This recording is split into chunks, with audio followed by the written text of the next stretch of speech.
Grim block. Yeah. And then, yeah, bruv.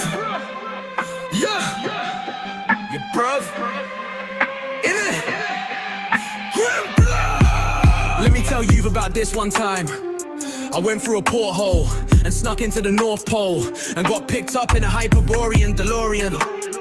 They said they knew I was a Webster Merriam historian, master the numerical Gregorian, the hysterical mystic, no more than a Pythagorean. Conspiracy theory Ethereum in the etheric fear realm. I thought they were gonna take me to the crematorium in their Hyperborean DeLorean.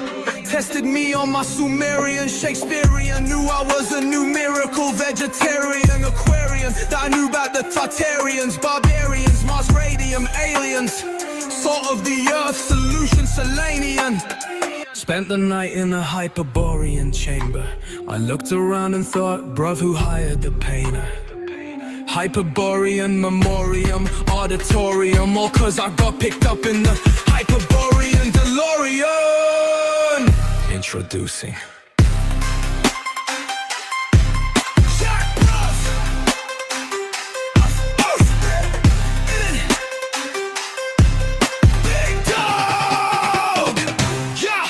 all love. Jack Bruff. Yeah.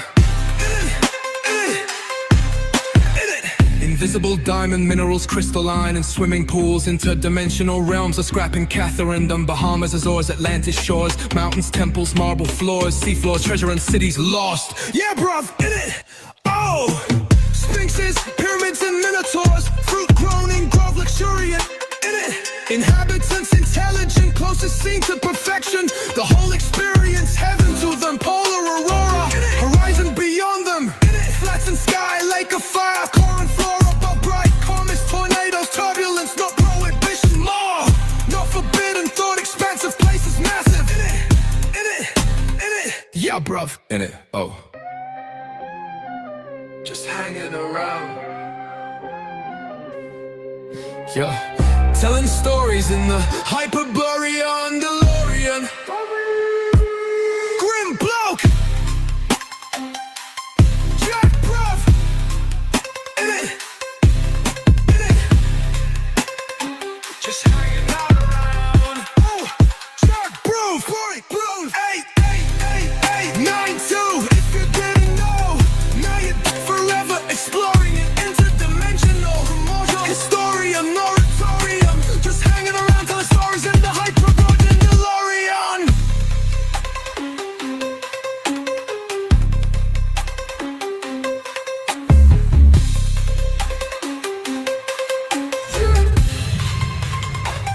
Just hanging around. Jack bruv. Grim bloke. 8892. If you didn't know, forever exploring the interdimensional, primordial, historian, moratorium. Just hanging around, telling stories in the Hyperborean DeLorean.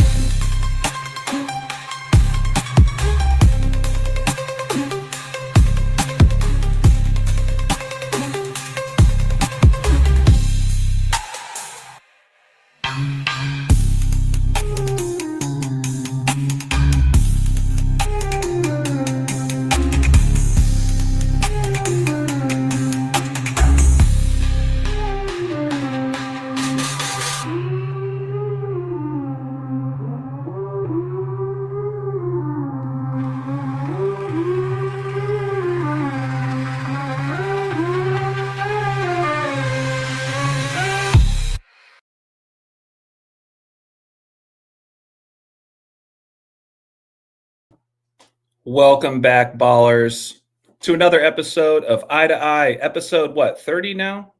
Holy smokes. We're over a half of the year now. Come and gone. Came and went. Time sure does fly. I hope you guys enjoyed that video.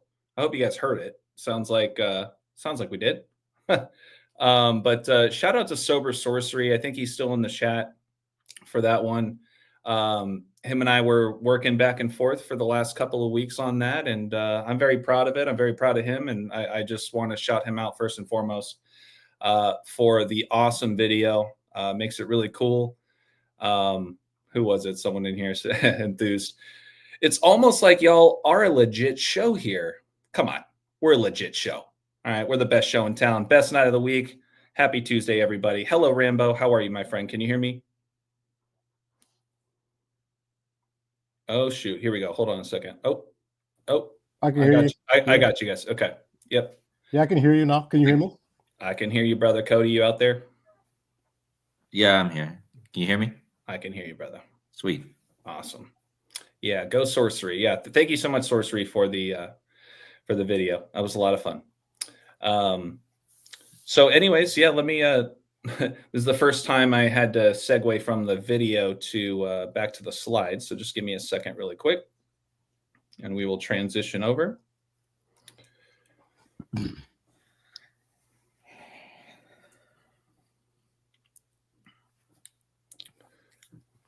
There we go.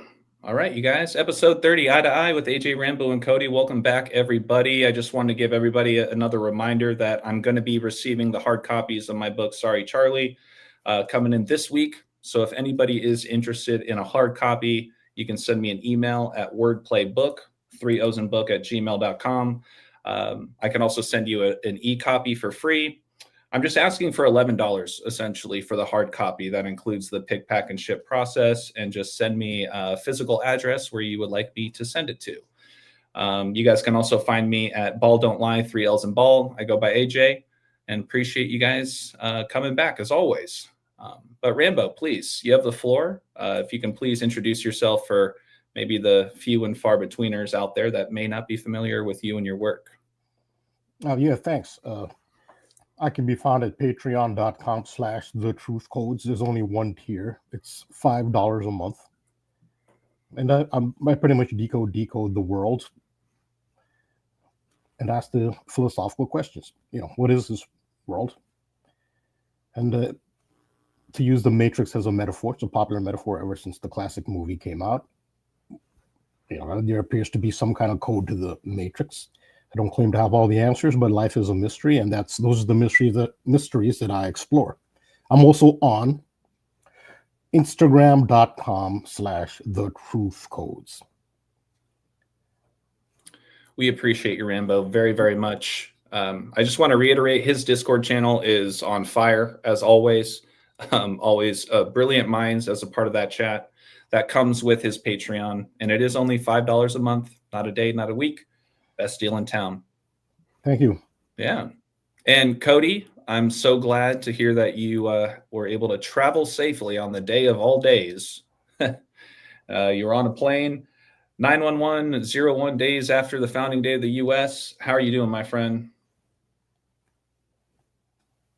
Yeah, thanks, AJ. Thanks, Rambo, for you both being here with me once again and for us being able to do this. Also, thanks to everyone in the chat.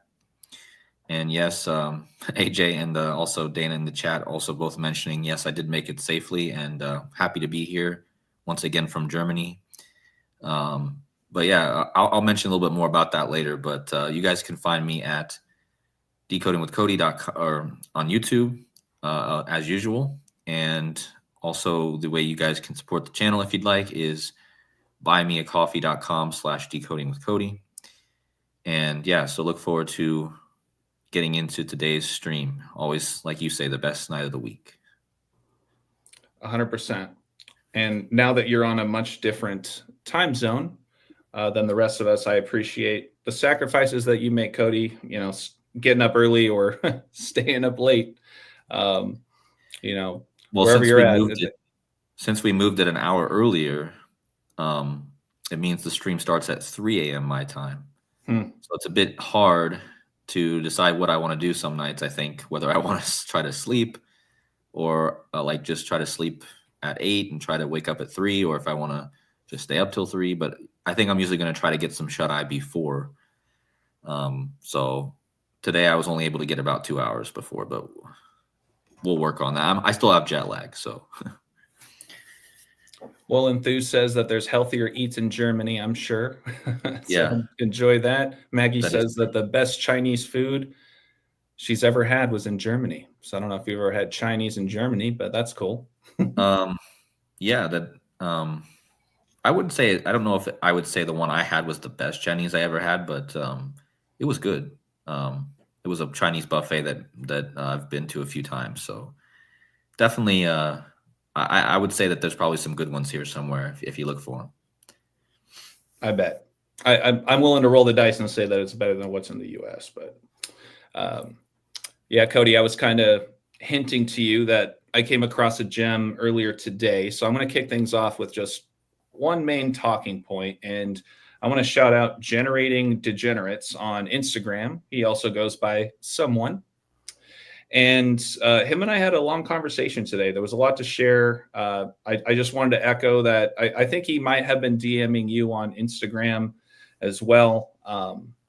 Brilliant mind. This kid is 27 years old. And there was one part of our conversation that I just had to latch onto and say, I have to share this tonight, especially with KODI and everything that you've been talking about with regards to John Cena.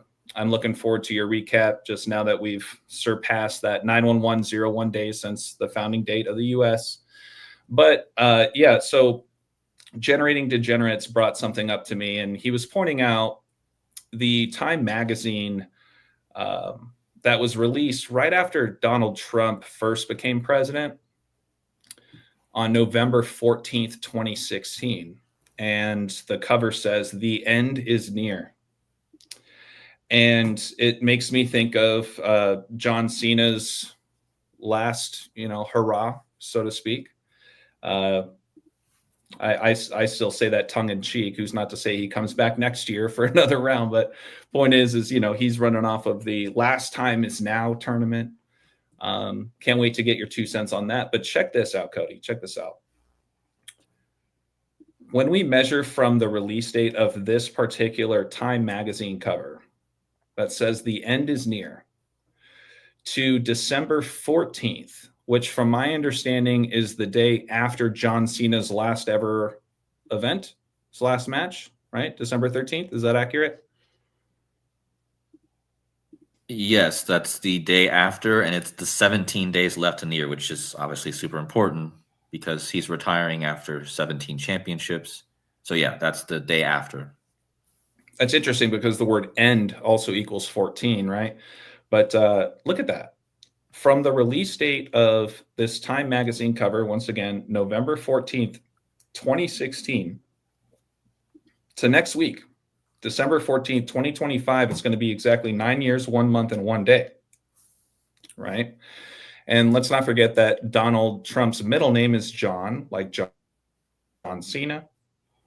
And I'm just going to leave it here. I never thought about doing this, but when we think about all the 666 stuff, 216, right, is the product of 6 times 6 times 6. 18 is the product of 6 plus 6 plus 6. But I had never thought to multiply 666 times 18. And what do you get? 11988. Wow. Like how Donald equals 119 and Trump equals 88. So those were not my findings at all. Once again, shout out to Generating Degenerates on Instagram. Make sure you guys go follow him. I'll put his link in the chat. He does a lot of work on Reddit as well. But yeah, KODI and Rambo, seriously, I don't even know where to go with this. But with, all the John Cena stuff and the Trump stuff that we've been talking about for quite some time, that blew my mind. Well, to be honest, it is quite crazy because the news that broke. Well, it's just kind of surreal in general because I was the one who really hammered. I wasn't the first one to find. I'll never take credit for being the one to find the 9/11/01. But I think Sean was on that first. I think other people saw that first. But when I found it, I'm the one that connected it to all the things that I've been talking about, right? John Cena. And what ended up happening was it ended up connecting to everything that I have been talking about as usual. But it's just surreal how it all kind of came together because on that day, as you guys know, I was traveling. But on that day was an NFL Sunday. And turns out that ended up being the events. And I kind of had a feeling that was how it was going to turn out. It was going to be something with the NFL that was going to kind of pay tribute to that in a way, or to at least kind of connect to that day. And as you guys know, it was the 84th anniversary of Pearl Harbor. And being that it was an NFL Sunday, there was one game on that day that connected to that day more than anything. And that was the Colts and the Jaguars. And of course, who have I been talking about all year? I've been talking about the Colts. And the only game that had two teams coming in at a record of 8-4, right? The Colts, of course, played and won their last game on the day 11-9, which was the day that we covered extensively.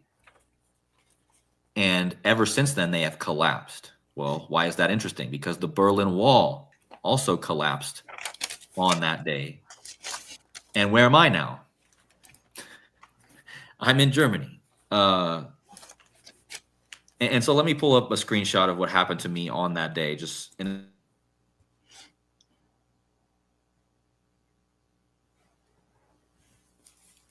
1 second, guys. I got to get this up here.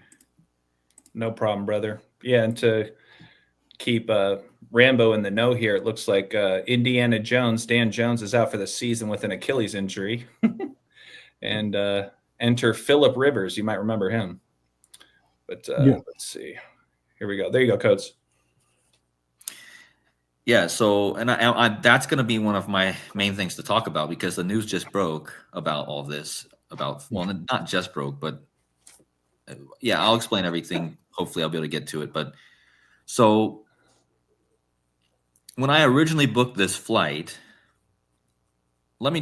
people might think, oh, Cody's just making this up. Well, no, this is the Matrix. Literally, sometimes I feel like I have no choice in the decisions I make, even though it feels like I have a choice. Because to be honest with you, when I booked this flight, the only reason I knew about this date before I booked the flight on December 7th. I knew it was 9/11/01 days after the United States was founded. I knew it. But when I booked the flight, it was the only day that my mom could take me to the airport. And it was, if I would have booked it later, it would have cost me like way more money. So I was like, I had to book this day. It was the universe forced me into this day, pretty much is what I'm saying. When I saw this day was open and it was the best price, I was like, okay, well, I don't really want to fly on this day, but I'm going to have to. So when I booked the flight, it said I was going to leave at 8 p.m. and the flight was going to arrive at 9:14, which is also interesting because that's the Pope's birthday. And you should see what happened to me when the Pope was elected, what room number I was in. I don't know if you guys remember all the way back to the beginning of the year when the Pope was elected, and the room number I was staying in Spain was like his gematria, which is crazy. It just happened to be his room number. And it wasn't some random room number, like just like room number 2 or something. It was like 2112, which is a really specific number. But anyway, on that, the flight said 9:14. So I didn't make anything of it. I didn't think anything about it. The whole month I've been waiting for this flight, I didn't think I was going to land at 9/11 because that's not what it even said, right? And normally they're not even right about the times anyways. So when right before I got on the plane, I pulled up the sky scanner, the tracker, which tracks all the flights and when their estimated times are, and it had changed to 9/11. And as the arrival time in DC, like touchdown at 9/11, that's what they had estimated. And I was like, okay, well, that's crazy. I mean, I got a little hesitant at that time. I was like, this is weird. And this is connected to what happened before that, because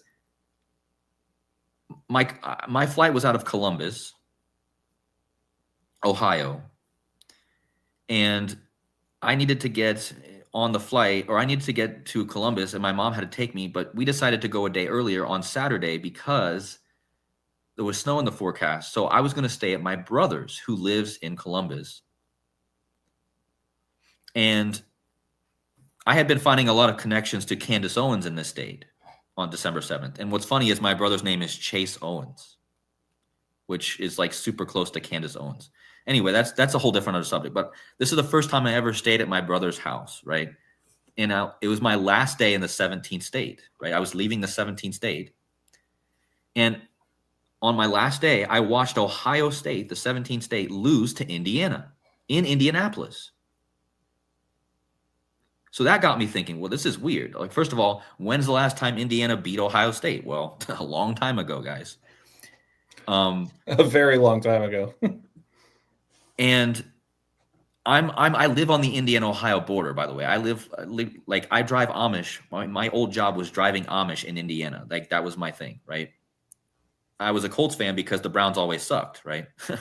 So, anyway, to try to shorten the story, the next day comes Sunday, and my brother drops me off. And right before that, I watched the Colts absolutely implode in Jacksonville because of Daniel Jones, who I've been talking about more than anyone this year. I've been talking about Daniel Jones. And Daniel Jones collapses, right? Like the tower, like the Berlin Wall. He goes down, and he's wearing number 17, right? Just like the night before, the 17th state lost to Indiana. It was like a reversal. It was a role reversal. And because he was wearing the number 17, he represented Ohio in this instance. So because Ohio State lost the night before, it was actually a sign that number 17 was going to go down the next day. So they gave Indiana this happy thing first, and then they took it away, right? They gave them the happy night one night, and then they took it away. And anyone who knows the Jacksonville Jaguars Colts series is the Colts are cursed in Jacksonville. And guess what happened? It continued. The curse continued in Jacksonville. They haven't won for 11 straight years now there in Jacksonville, and this was the worst one. The worst ever, because not only did Daniel Jones get hurt, two of their other players got hurt. The player they traded for right before that 9/11 game, or that Berlin Wall game, Sauce Gardner, he got hurt. So they're literally talking. And what was I talking about before this? I was talking about that day connected to 9/11. The towers collapsed, right? On that day, everything collapsed, right? And so did the Colts. They collapsed out of first place, and now they're not even in the playoff picture. They're actually out of the playoffs now. So just imagine me getting on the plane, seeing my team, my favorite team growing up, have all this unluckiness, and then I see this time I'm supposed to land. So I did get a little freaked out. I'll be honest. I was like, they changed it to 9/11, right? Like, it freaked me out a bit. After watching my whole team collapse, after I put a lot of real estate, into this decoding of my team for the last months. And then I got on the plane, and I was like, we're probably not even going to land at 9/11. We'll probably land off. We're probably not going to land on time. But I was watching it the whole time. And lo and behold, the closer we got, it was like 9:13 for a minute. I was like, okay, we're not even going to land 9/11. And then it ticked down. It ticked to 9:12. And I was like, okay, this is interesting. And as soon as the plane made the turn in for the city, it kicked to 9/11. And then it ticked back up one more time to 9:12, because it keeps giving you estimated time of landing. And so it at the very moment, guys, I kid you not, I wish I could have taken a video of it, but the plane wheels touched down, I kid you not, at 9:10, of course, which is a huge number this year. And as soon as the plane wheels touched down, it was 9:10, but at literally 3 seconds later, it ticked to 9/11. And my flight number was 287. Charlie Kirk's birthday is the 287th day of the year. Oh. And Charlie Kirk was shot on the last day of the 287th month before 9/11 anniversary. Think about that. And I touched down at 9:10, like he was shot at 9:10, going into 9/11, like he was shot on 9/10, going into the 288th anniversary of 9/11. So even my flight number was coded, because that's Charlie Kirk's number. He was shot on the last day of month 287 of 9/11's anniversary, and then his birthday is the 287th day of the year. And so anyway, I touched down at exactly 9/11 on the day that 9/11 turned, or on the United States turned 9/11/01 days old. I took a screenshot, and the girl next to me was like, after a few minutes later, she's like, "What were you doing?" She was curious, right? She was like, "What are you taking a picture of?" And I looked at her and I told her, because I didn't want to bombard her. She was a young girl, just, just being curious. So I was like, well, I just thought it was interesting we landed at 9/11. That's all I said. And little did she know that she was one of the very few people ever, or who can say this, but she landed also On the day the United States turned 9/11 days old, she landed at exactly 9/11. And not many people can say that. And what are the chances that the one guy that was talking more in the whole entire world about this date just happened to land? And I didn't plan that, guys. I couldn't have planned that. So, yeah, it was just surreal. And being on there, just being part of that it feels just like a little wink from God, like a little, So, I mean, and again, this is going to connect to this John Cena thing and this Daniel Jones thing, because it all connects. Remember, I had that 17 thing happen to me a few weeks prior to this, where I got the correct goal from number 17, which was all tied to John Cena. And my number is 17, guys. I was born on the 170th day of the year. I live in the 17th state. My address is on a road has a 17 in it. The numbers in my address add up to 17. I had one of the luckiest days I ever had connected to 17. And another day in my life that was super big was all connected to the number 17. But yeah, this Daniel Jones thing is crazy. And maybe I'll let you guys, I don't know if it's time. Now's a good time. I kind of want to let you guys get in and talk about some stuff, but everything that's going on with Daniel Jones and Phillip Rivers now being brought into this is just absolutely wild. It's all connected to Cena. It's all connected to everything that I've just already talked about, but it was a super crazy thing to see Daniel Jones go down after I put so much energy into him this year. And yeah, he collapsed, and his last win is going to go down. His last win ever as a Colt might go down as that Berlin game. He might not re-sign, because now he was going to get re-signed, but because his whole season collapsed and he was on a 1-year deal, they might not re-sign him. Think about that. He might have played his last game. His last win as a Colt might have been on that Berlin game. And that's not, obviously we knew how important that game was. Me and Rambo talked about it extensively, but I could have never expected that this would be the turn of events. Maybe I should have, because it's all about the fall of the Berlin Wall, right? Maybe that's what I should have expected. But yeah, it's just crazy in general. Everything was, and Phillip Rivers, I mean, just wait till you guys see what me and Derek have been talking about this for the last couple of hours since the news broke. Derek already found some crazy stuff, but Phillip Rivers, very specific reason why it's this guy, because it's all connected to Cena. So, and Pope Leo is a big part of this. But yeah, I'll let you guys say something for a little bit and let people in the chat digest what I just thought this was a good way to start the show, just the organic craziness of everything. Yeah, for sure. I liked Kimberly's comment. She was like, Cody feeling like he's on an episode of Lost. Yeah, that's my favorite show too. Yeah, it's funny she mentions that. That's my favorite, one of my favorite shows. And John Cena's last match is in where? DC. Forgot to mention that. Yeah, there you go. That's the cherry on top, especially with what I was just pointing out with, what I came across earlier today. The end is near. The last time is now. 9/11, the falling of the Twin Towers, Berlin. Shout out Rambo with all his stuff with the Nazi symbolism lately.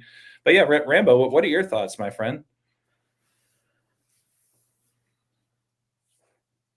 Oh, I think you're muted, brother. Yeah. Sorry. No worries. Yeah, I know that's interesting. I think a lot of us have experienced things like this. Sometimes it seems like if you really focus on something, like you're decoding something and you're going in depth on it, as Cody has, it's almost like that manifested. Like if you think about, if you really go in depth on something, very often it will manifest. Like you can be decoding a specific, event where maybe 1 or 2 numbers are really the focus, the prime focus of the decode. And I think everyone who's decoded might have experienced this. That number will just start popping up. It almost seems like his focusing on it made it happen. It almost seems like that. But yeah, Rambo, I that's how I feel. That's really what it is. It feels like a manifestation. It feels like, which in a way makes you feel even more surreal, because it's crazy what will happen when you focus your attention on something. And then how everything keeps happening too, just the way it is really crazy. And it's still going. This Phillip Rivers thing is just a continuation of it all. But yeah, but I definitely agree with that, Rambo.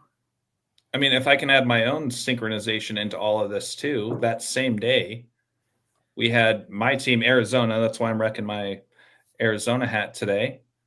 One of the if not the very first video I ever did on YouTube was called Love is in the Air. And that was about last year with Caleb Love defeating who? The Oregon Ducks. We were just talking about the Oregon Ducks last week when they defeated the Oregon Ducks in the Sweet 16, the same day that Mia Love passed away, right? The Black woman Republican, I believe she was, and RIP.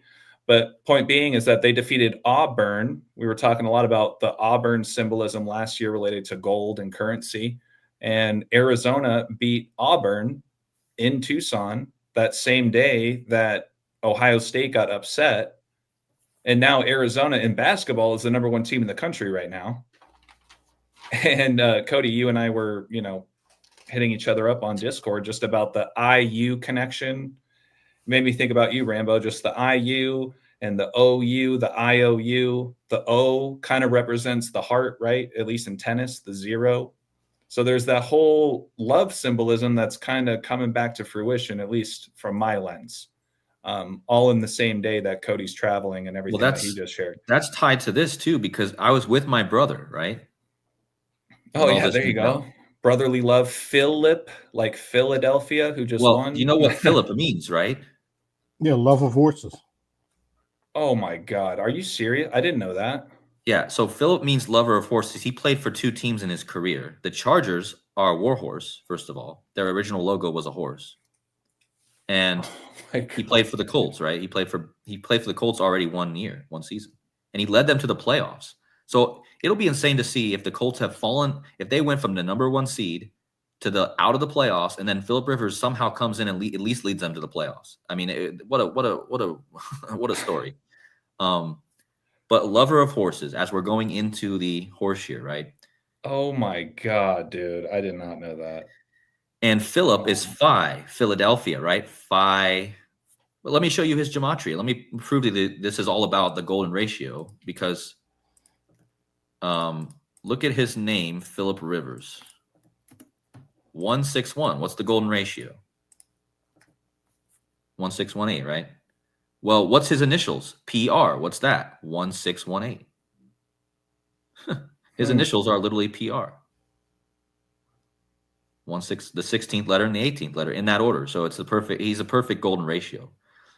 And Phi, right? Philadelphia, who lost last night to the Chargers. Philadelphia. Yeah, to the Chargers. And who was it? Someone just mentioned that. Yeah, exactly. Philadelphia dropping to the Chargers. Yeah, shout out Joseph. Make sure you guys follow Joseph. And it was on Rivers' birthday, guys, that happened, right? He's born December 8th. Oh, come on. And what so his old team won on his birthday, as he's in the news being re-signed by his other former team. And Philip has 10 kids. And they're calling him he's a grandfather. He actually has a son or a daughter that has a kid already. But he was 44, right? So they have a grandpa coming in. Right. They're calling him grandfather. Yeah, they're calling him grandfather. But so get this. It was his 44th birthday. Oh my God. Now, how old do you turn when you turn 44 years? You turn exactly 528 months. Well, how did we start the season? How did I specifically start the season? I was talking about frequency. The 528 Hertz with the big 44 rituals. Right. So why did Jalen Hurts lose to the Chargers last night? Oh my God, bro. When Phillip Rivers turned 528 months old, which is the love Hurts. Yeah, and Hurts definitely. Hurts had a terrible game last night. Let's put it that way. Right. And Rivers is known for having a love of the game. Like, he's one of those quarterbacks that they say he just has like a love for the game. He's really just that, you know how they are. Anyone who knows sports, NFL knows they talk about Rivers like kind of like that, right? Like, but yeah, he turned his 528 months, and the whole season started out with that 4-4-4 ritual with the Eagles and the Cowboys. And now it's back again. I mean, it's probably been going on this whole time, but Older Bone says that Trump equals 528. I'm not sure what cipher yes. that is, but yeah, it's in Sumerian. Because 88 times 6 is 528. So any number that equals 88 in standard or in ordinal will equal 528 in Sumerian. And shout out Steven. Look at that. Heart picked off Hertz. Oh, really? I didn't know. I didn't see that. Oh, wow. Nice, Steven. Wow. There we go. I mean, like, come on. The love, the frequency, right? Right? It's, yeah. Wow. So all these things, notice it equals 73. That's actually really big, because the 73rd birthday this year of or is the Clara Clayton actress, right? And I believe her name in the movie in Back to the Future. Look, Clara Clayton. You guys remember that? You guys remember how the actress in the movie, she plays Clara Clayton, and her birthday is her 73rd birthday on the Super Bowl? And Phillip Rivers equals 73 in the same cipher as Clara Clayton. And he's coming back. Think about it. He played for the Colts in his last season, and now he's coming back. Like, it's kind of a Back to the Future riddle. Mr. S says too that Rivers is a famous, quote, gunslinger type of quarterback. Right. Makes exactly. you think of like the Colt 44, you know? Yeah. Nice, now, Mr. like, S. I can't believe that they're actually going to make the Super Bowl. I'm not even insinuating that, because I just don't think that's going to. If that happens, first of all, I mean, come on now. That would be the most ridiculous thing that we've seen in a long time. But it certainly seems like at least this guy is in this position now, because, and look, Clark Clayton equals 44. He just turned 44. Well, I was going to throw this out there. Rambo, when I think of the last name Rivers, it makes me think about, what we're going to touch on, your latest video in a little bit, about Jordan and whatnot. But it makes me think of like the Jordan River and the connections with Michael Jordan and Philadelphia and just all of that, that kind of stuff. Yeah, thanks for segueing into my video. I'm thinking of all these connections, but you were thinking of them yourself. So yeah, that was a great. Well, thanks for watching my video and paying that attention. You were thinking exactly what I'm thinking. So yeah, I mean, shout out to you for making those connections. I mean, yes, there's a big river connection. I mean, I don't know when I can share my video. I mean, yeah. I think we should do it now, because then after that, I think probably I'll try to get to Phillip Rivers stuff, but I want to see what Rambo has. Yeah, I mean, Philadelphia connections, and yeah, it's also related to the World Cup that's coming up. But Michael Jordan, I find, is he's relevant to so much.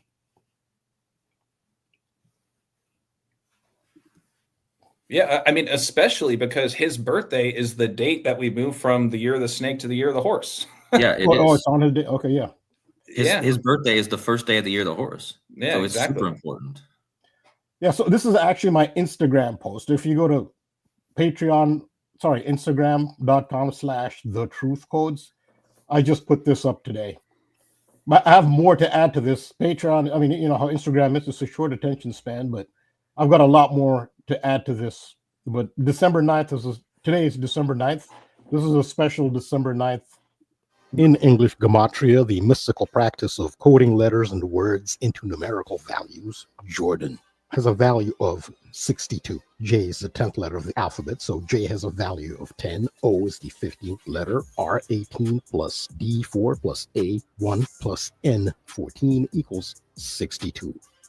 In 2025, the most famous Jordan turned 62 years old. To match the gematria value of his name, a huge Jordan tribute had already been paid in the 2025 Super Bowl, where a total of 62 points were scored when the winning quarterback Jalen Hurts of the Philadelphia Eagles debuted the latest Air Jordan 1 cleats in Chicago Bulls colors, no less. Philadelphia, Pennsylvania is named after the original city of Philadelphia, which is now called Amman, the capital city of the country of Jordan. So Philadelphia relates directly to Jordan. Air Jordan intentionally sounds like the name of an airline like Air Canada, Air New Zealand. The Jordanian airline is Royal Jordanian. Today is December 9th, or 9th December. Today, Royal Jordanian Airlines turns 62 years old. Until Michael Jordan's next birthday on February 17th, 2026, both he and Royal Jordanian Airlines will be 62 years old, when 62 is the simple gematria value of Jordan. On Michael Jordan's 62nd birthday, a Delta airliner flipped upside down upon landing in Toronto on runway 23, Michael Jordan's iconic number. That airline was flight number 4819. 4819 days, 4,819 before flight 4819 flipped upside down on Michael Jordan's 62nd birthday was December 9th, the 2011 anniversary of the establishment of Royal Jordanian Airlines. Shout out to Codebreaker patron John for pointing out that it was inevitable that in 2025 the Chicago Bulls would hit a record of either 12-9 or 9-12 to reflect the date December 9th or 9th December, which they did on December 3rd when they lost to the Brooklyn Nets to go to a 9-12 record on the season. So why the Brooklyn Nets? Michael Jordan was born in Brooklyn. In 2024, the Jordan national soccer team, in a massive upset, won the semifinal of the Asian Cup over South Korea, who are the best national team in Asia. South Korea were ranked 23rd in the world at the time. In 2025, that same Jordanian national soccer team qualified for their first ever World Cup, the 2026 World Cup in the United States, which is the 23rd World Cup. It is 70 days between Royal Jordanian's December 9th anniversary and Michael Jordan's birthday. The Jordan national team will play in game number 70 of the World Cup against Argentina on June 27th at the home of the Dallas Cowboys. Michael Jordan's teammate and fellow Hall of Famer Dennis Rodman wore jersey number 70 when he played for Dallas at the end of his career. Michael Jordan has a $70 million private jet. Game number 70, Jordan versus Argentina, will be a GOAT ritual, greatest of all time. Argentina's Lionel Messi is a soccer GOAT who will be playing that game. Jordan, the name, is associated with the basketball GOAT. From the day that the Chicago Bulls went 9-12, like 9th December, Royal Jordanian's anniversary, to the date of the Jordan-Argentina World Cup game is 6 months, 24 days. 6/24, June 24th, the birthday of the GOAT, Lionel Messi of Argentina. Yeah, I do. Yeah. That's a perfect segue, Rambo. Holy smokes. I was just going to add, too, don't forget that the Dallas Mavericks play in American Airlines Center. I understand that the match will be at AT&T, but very fitting with the plane themes, but unbelievable. Well, I actually have more plane connections. I don't have the there's more to add to that since you made the airplane connections in 9/11. So that game is going to be a GOAT ritual, GOAT tribute. Lionel Messi of Argentina is a GOAT. Some say the GOAT, but at least a GOAT of soccer, football. And Jordan, just in the name, is implied. It's an implied reference to the other GOAT, which is Michael Jordan. And you can see how he does tie into Jordan. Even the name Air Jordan, you would think that that would be the name of the Jordanian national airline, Air Jordan. It's implied. So just having Jordan play the GOAT, Argentina, on that day will be a GOAT tribute. So what I did was I looked at what other game? Okay, let me see if I can maybe go to Wikipedia. I looked at what other games were on, let's see, 2026, sorry, FIFA World Cup. I wanted to look at what other games were on that date, the date of the GOAT ritual. And there is one. I mean, there's several. There are going to be several rituals on that date. And all right, here it is. Okay, here, no, that's not it. Okay, it's probably all the way on the bottom. Yeah, okay, sorry, bear with me. Oh yeah, here's so June 27th. That's the date of the GOAT ritual. This is the date, June 27th, on which Jordan will play the 70th game of the tournament, which is and 70. I didn't want to. It's a 4-minute video. 70 is related to Sirius. The star Sirius disappeared for 70 days out of the year. Michael Jordan is quoted with Sirius. He was born with Sirius ascending on the eastern horizon. The Chicago Bulls, for that reason, played the instrumental song Sirius for their theme song. And Sirius is related to the Nile River and water, because when Sirius reappeared after 70 days, it's called the heliacal rising. When it reappears, the Nile River would flood and they would start their new year in Egypt. It's called the Sothic calendar because Sothis was the Greek name for Sirius. So Sirius is related to the flood and water and the river. And Mr. S was asking really quick, isn't Amman Jordan the original location of the Church of Philadelphia? Yeah, that was in my video. Right. I remember you mentioning Amman and Jordan. Yes, right. Yeah. Amman is Philadelphia. Right. It's not called Philadelphia anymore. It's called Amman. It's the same city. Sally Woody says AJ Air Jordan. That's a good one. Oh, okay. Good connection there. And then shout out to Sig. Jordan will be releasing a Jordan 11 with an embroidered goat on the tongue next year, exclusively in Tokyo, like 11AA11. Something to make note of there, like flight AA11. Right. Okay. Yeah. I'll look into that. There's going to be a lot of symbolism behind that, I'm sure. Yeah. Thank you, Sig. Yeah. Absolutely. Yeah. I'll look into that. That'll tie in. I mean, he's tied into the World Cup. So June 27th. This is a GOAT ritual. It's Jordan versus the GOAT, who is Lionel Messi, and you saw what his birthday is from the day that the Bulls dropped to 9 and 12. That's the date of Royal Jordanian Airlines. It's 6 months, 24 days to the June 27th from the GOAT tribute day, which is 6/24 is Lionel Messi's birthday. That's also the birthday of John the Baptist. We're talking about water. The nativity of John the Baptist, who's the patron saint of Freemasonry. That's who invented soccer. That's who invented a lot of things. So anytime you have a big, something like the World Cup, it's going to be very Masonic. They invented soccer, football, whatever you want to call it. But so speaking of 9/11, this is part of the tribute. It's a little more hidden. June 27th, on that same day, this is a GOAT tribute day. Jordan versus the GOAT. Croatia faces Ghana. Why is that a Jordan tribute? Because of a player for Ghana whose name is Jordan. Ghana have a player named Jordan Ayew. He'll be playing that day, the day of the GOAT tribute, and look at his birthday. Yeah, so that's how I'm saying he ties in. Oh my God. So he plays for Ghana. He's a Ghanaian professional footballer who plays as a winger or forward for EPL Championship, Leicester City, and the Ghana national.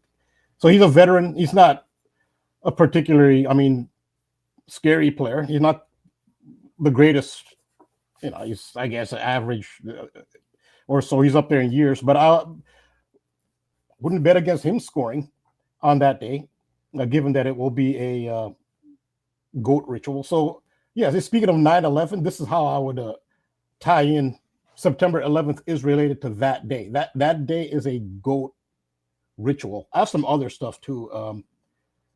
As far as the, I just want to throw in here too, Rambo. Shout out to Heart Flames. Heart Flames mentions Michael Jordan's new Levi's and Air Jordan collab is coming out in natural denim and pony hair. Wow, those are some great detail. That's some yeah. Yeah.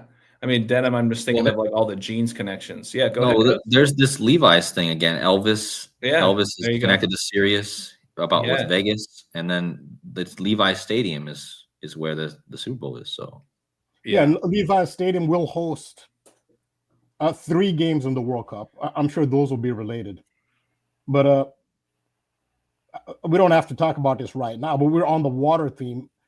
A major. Well, it's hard to keep track of this. Another important game. So previously, the World Cup was, I think, a total of 64 games. They've expanded it like crazy. They're doing it in all sports. It's just more like football. They added a game to the season, and they've really expanded the World Cup like crazy. It's 104 games when it was 64 last time.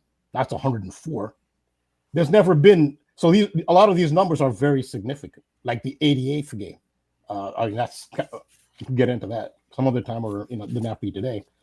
But this game here, what's the big craze now? 6-7. This is the first time you'll ever see a game number 67 at the World Cup because there's never been this many games before. And England, Panama, and that's the water theme, water 67. But I can get more into that. But for now, I want to shout out Mr. S again too, really quick. He pointed out Gene Hackman died on Jordan's birthday. I did a quick Google on it. It says that he died around February 18th. So it's like it's still up for speculation, but still very, very relevant. I mean, Gene Hackman, with everything else that was just mentioned, dying right around Jordan's birthday. Wow. Yeah, so this 67 is especially because of the 6-7 craze. It's a whole nother level to the decode, especially we're talking about water. Lionel Messi was born. I show you, so it's 6 months, 24 days. That's 6/24. That's Lionel Messi's birthday. June 24th. That's the birthday of John the Baptist. Again, that's 6/24 days from the Bulls dropping to 9-12 against the Brooklyn Nets, the team from his birthplace. 9-12. That's 9th December. That is the birthday, you could say, or establishment date of Royal Jordanian. And John the Baptist is related to water. He baptized Jesus. Where did he baptize Jesus? In the River Jordan. There's a lot of rivers here. Just as Philip Rivers comes in, there's the Jordan River. This game will be held at it's going to be held at MetLife Stadium, which is in New Jersey, as you can see. MetLife. That's East Rutherford, New Jersey. That's on the western side of the Hudson River. It's right across the river from New York. I mean, once you cross the river from New York City, it's right there. So that's where the New York Jets and New York Giants play, even though it's not New York, it's New Jersey. But it's so close to New York. It's right on the other side of the river. So rivers significant here. Yeah. Rambo, the John Cena is. You were just talking about John the Baptist and water, right? Well, John Cena, his last, he lost his championship, his 17th championship that he won in April in MetLife Stadium to Cody Rhodes, and that was on Tisha B'Av. Remember, I made a big deal about this because this year WWE had its first ever 2-night SummerSlam to represent the 2 towers, or the 2 temples, on Tisha B'Av. It was actually on both days of Tisha B'Av this year, and John Cena that's the day he lost his championship. So and that was obviously, I think that was August 3rd, wasn't it? August 3rd, I think. Which is interesting because that's Tom Brady's birthday, and Tom Brady is the GOAT, born in 1977. John Cena is the GOAT, born in 1977. Elvis, one of the GOATs of music, died in 1977. And it's interesting that you were talking about 67 because what does Elvis equal in gematria? It's a perfect Grand Slam match to water. Elvis equals water. Wow. So that's 67 as well, right? Yeah, it's a Grand Slam match, Elvis and water. and also Reset, Water, and Elvis, all Grand Slam matches in all 4 ciphers. 67, 22, 68, 32, I think, are the 4. So yeah. I just wanted to throw in Spadium's comment here. Phillip Rivers played college ball at NC State. And it's interesting that he's in this week because NC State's last game was against Bill Belichick and North Carolina, where Drake May played, which NC State won 42-19. Let's not forget about Michael Jordan's connections to North Carolina. Well, right. This all does connect back to Jordan because all these people that we're talking about, it connects to North Carolina because, Jordan, and then you had Daniel Jones, who was from Charlotte. In fact, Cody Rhodes, who beat Cena for the title this year, he was born in Charlotte. Of course, that connects to Jordan. So, yeah, that North Carolina is a huge theme here, and as it should be. The name of Bill Belichick's girlfriend, Jordan Hudson. Yeah. Does that not tie perfectly into? It's just like... crazy, man. Another thing too is so Jordan. So this is the day of the goat ritual.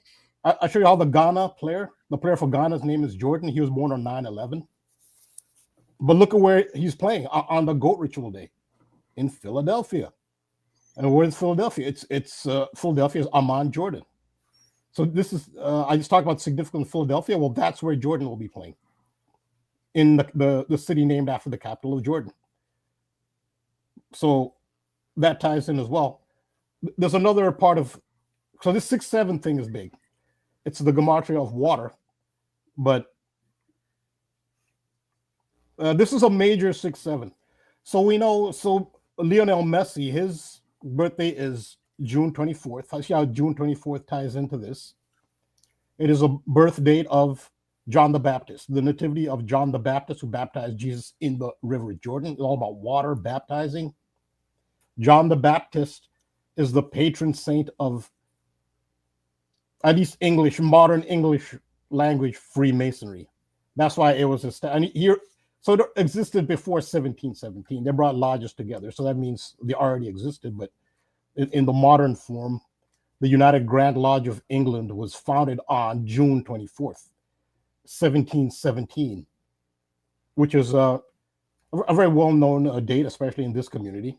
The reason they chose June 24th is because that is the nativity date of the patron saint of Freemason, who is John the Baptist. But so the Mother Lodge of the United Grand Lodge of England, they call it the Mother Lodge. That's its I guess nickname.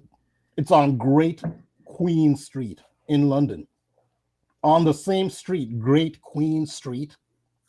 This is the facade of the Mother Lodge of the United Grand Lodge of England. On the same street, on this very same street, is Freemasons Tavern, where soccer was invented. That's where the rules of the game were formally ratified, at Freemasons Tavern, on the same street as this. But on the facade, I can't really see that too clearly, but you'll see 1717. I try to make it a little closer. We know why 1717 is on the facade, but there's another year next to it, 1967. So 67 is this has a lot to do with why 6-7 is such a craze. This kid's and 67 is also the 19th prime, so it's kind of like a double 19 too. It probably has something to do with that 19 as well. Good point. Oh yeah, okay, yeah. And 19 and 67, yes, 67 and 19th prime. But this has a lot to do with why 6-7 is all the it's all the rage now. Those kids didn't come up; they don't know about any of this. They're not kids. I mean, we're all kids at one point. They're followers. They don't invent anything. They're followers. They'll literally follow anything that's popular. They have no idea what they're saying. It's not like the older ones are out of touch, but the kids, they're in the know, wink, wink. No, the kids have no idea where this came from. This is a lot to do with where this came from. It's on the facade of the Mother Lodge, 67. That's 1967. And so yeah, going back, so game number 67 will be game number. It's England against Panama. again, I showed how this relates to John the Baptist. That's Lionel Messi's birthday. What is Panama known for? The Panama Canal. Panama is a very watery related. Again, it's all on June 27th as well. I have a bunch of more 67th here. I mean, Cody can get in or add more, but I have a lot more on the 67 and just to get an idea where the 67. It's water. The more it's water, and it's on the facade of the Mother Lodge. Again, on the same street where you see the Mother Lodge of Freemasonry is Freemasons Tavern, where soccer was invented. I can just to confirm that association football is what the formal name of soccer is.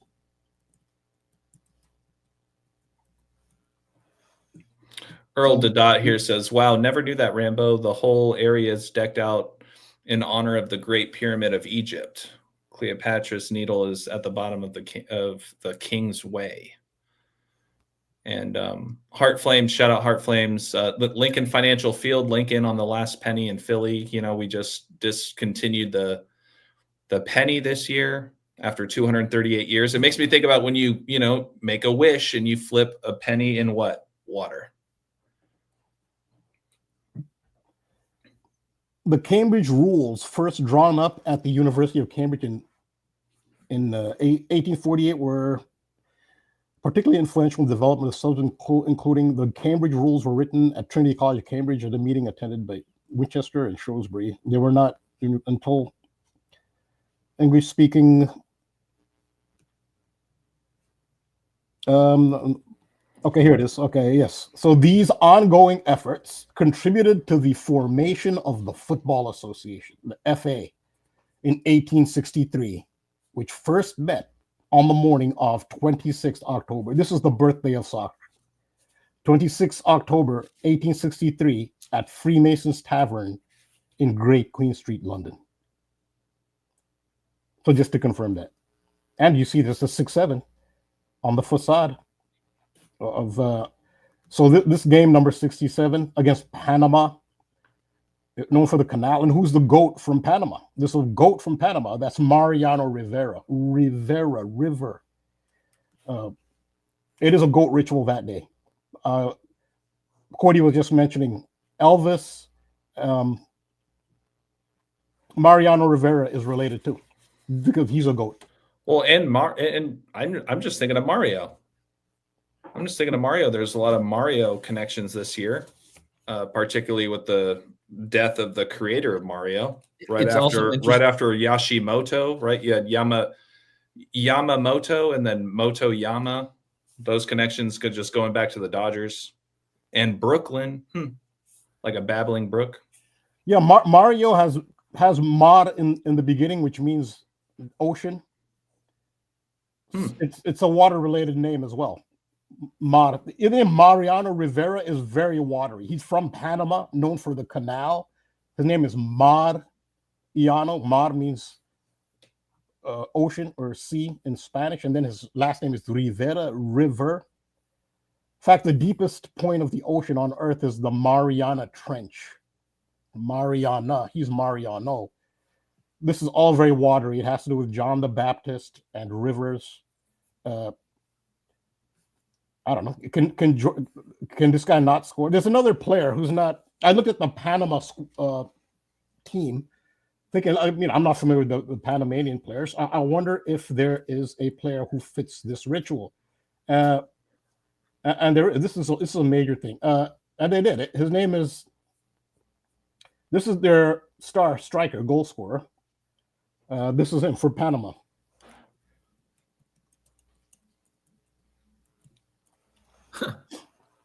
Cecilio Waterman, born April 13th, is a Panamanian professional footballer who plays as a striker for Chilean Primera División club Coquimbo Unido, with whom he won the 2025 Chilean. So he's good. He just won the championship in Chile. That's a decent league. This is a Panama star player, and the Panama national team. Cecilio Waterman. Yes. This reality is a comedy, really. Dude, it really is. Yeah. Oh, Oh man. my No, God. it'll be a big baptism ritual. It's a Jordan. So there's the shadow of Michael Jordan. You don't see him there, but on an occulted level, there he is. This is all around Michael Jordan. I'll throw this out there Don't- too. Rambo, really quick, just notice his birthday, April 13th. Yeah. That's the date of Kobe Bryant's last ever game played against Utah. And what's funny is Jordan, he played his last game, at least with the Bulls, against Utah. And with all these water things, and with what we talked about last week, Rambo, shout out to you with the Big Bear, Little Bear thing. Yeah. Don't forget that little courtyard where Kirk was shot. Yeah, yeah. There's a fraction of that courtyard with a river. Like it's like a little like water river that kind of runs right to the center of it. Yeah, even behind it, there's this pond. So water is Right. very esoterically significant. Absolutely. Yeah. It's like a pond that's in the back, but it flows downward down the steps, like at least one little fraction of it. So here we are back to the water themes. Well, it's just silly. I mean, water, but just I had no idea that this was going to be the topic, but think about it. I mean, rivers. Yeah, this ties What's- in exactly to what Cody What's talked about. Philip Rivers' middle name, though? Michael. Oh, okay, yeah. oh jeez, dude. Again, that's Jordan. Again, who's a Michael River? Jordan. Oh God. And again, going back to this, Neptune. Okay, so let's put this together. Indiana has a Neptune logo. Mm-hmm. Looks like a trident. And the Omega. Right. Right. Oh, you're talking about the college. Indiana yeah. Indiana University. Yeah. Well, think about it. The Colts logo is just a U, but the Indiana logo is actually an I with a U with an I cutting through it, but Right. it looks like a trident. Right. Which I think is actually symbolic. Think about it. The team that actually ended up winning was the one with the I in it. Goes back to the I am. The I is Indiana U, IU, but the I is pretty much going through the U, right? So it's like piercing the U, right, in a way. Whereas the Indianapolis Colts, they just have the U. They don't have the I. So they got reversed up, they kind of got reversed up on with that. But anyway, it looks like a trident, the logo for the Indiana University. Well, the Colts have the U, right? But they are all connected to Miami because the only Super Bowls that the Colts have ever been to was all in Miami, right? And the Miami has the Dolphins, right? And I told you at the beginning of the season, Daniel Jones' first career game was against the Dolphins. It was a Neptune thing, water. But the year of the horse starts on Jordan's birthday, and Kobe Bryant is a horse. I'm a horse. And Philip, So I'm really tied to next year because I am a horse. Philip means horse lover. I didn't. Yeah, lover Right, of horses. Yes. Yeah. Okay. Well, AJ, you're a horse too, actually. Yeah, I was born in the year of horse. Well, we both were. Yeah. Yeah. So next year's our astrology year. So Love, so horse and love. Here we go. right. And so you got Kobe was a horse. It's on the 17th. Michael Jordan's birthday is on the 17th. Freemasonry was founded in 1717. John Cena the 17. Philip Rivers number 17. Ohio the 17th state that just lost to Indiana. Yeah, so the 17 is just all over the place. And remember, the 17 goes back to the star card, which I believe connects to Sirius, which is all about rivers flooding, which connects to Jordan perfectly because Sirius is the song for the Bulls. And then in WWE right now, they're pushing a girl now all of a sudden named Ivy Nile. Wow. So there's that also happening. But yeah, anyway, just to tie in the Philip Rivers thing and the horse thing and the water, you got Rivers. His middle name is Michael. He played for both the horse teams.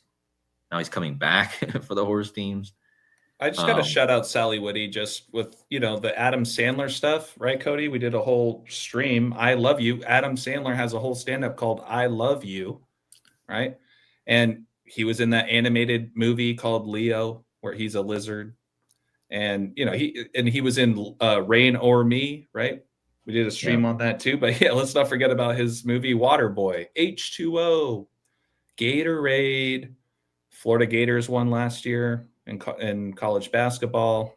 I'll leave it there. But shout out Sally. Nice The reason I went back to this is when KODI mentioned Indiana University, IU. So this is Jordan of Ghana. His name is Ayew, but in England they pronounce his name Ayew. Oh wow! They call him Ayew. They call him Ayew in England. That's how they pronounce. That's where he's. Can we get some claps in the chat or some thumbs up, you guys? That is unbelievable, Rambo. Thank you for because I was looking at like AU. I was almost thinking like Auburn AU, like gold. Maybe there's something there, but now that you clarified it, IU, I was like, it was right there. Unbelievable.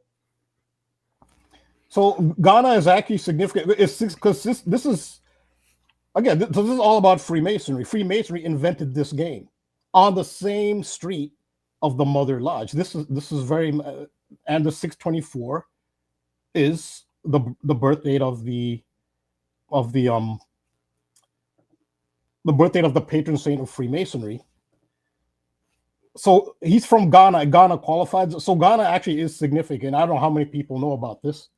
There is actually a special branch of Freemasonry, specifically from Ghana.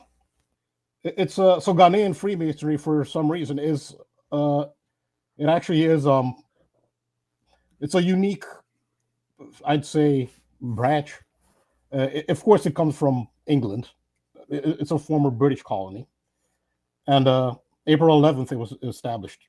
Is like have an establishment. They don't have this for every country. This is like unique. Not every country has this. You can type in any country, put Freemason, you're not going to get a page. So this is significant as well.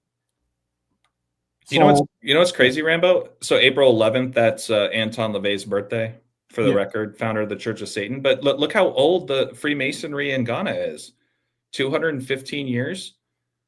That's the zip code of Philadelphia. Oh, it is? Oh, okay. The 215 area code. So, and they're gonna play in Philadelphia. Oh my God! Against on that GOAT day, the game will be in Philadelphia.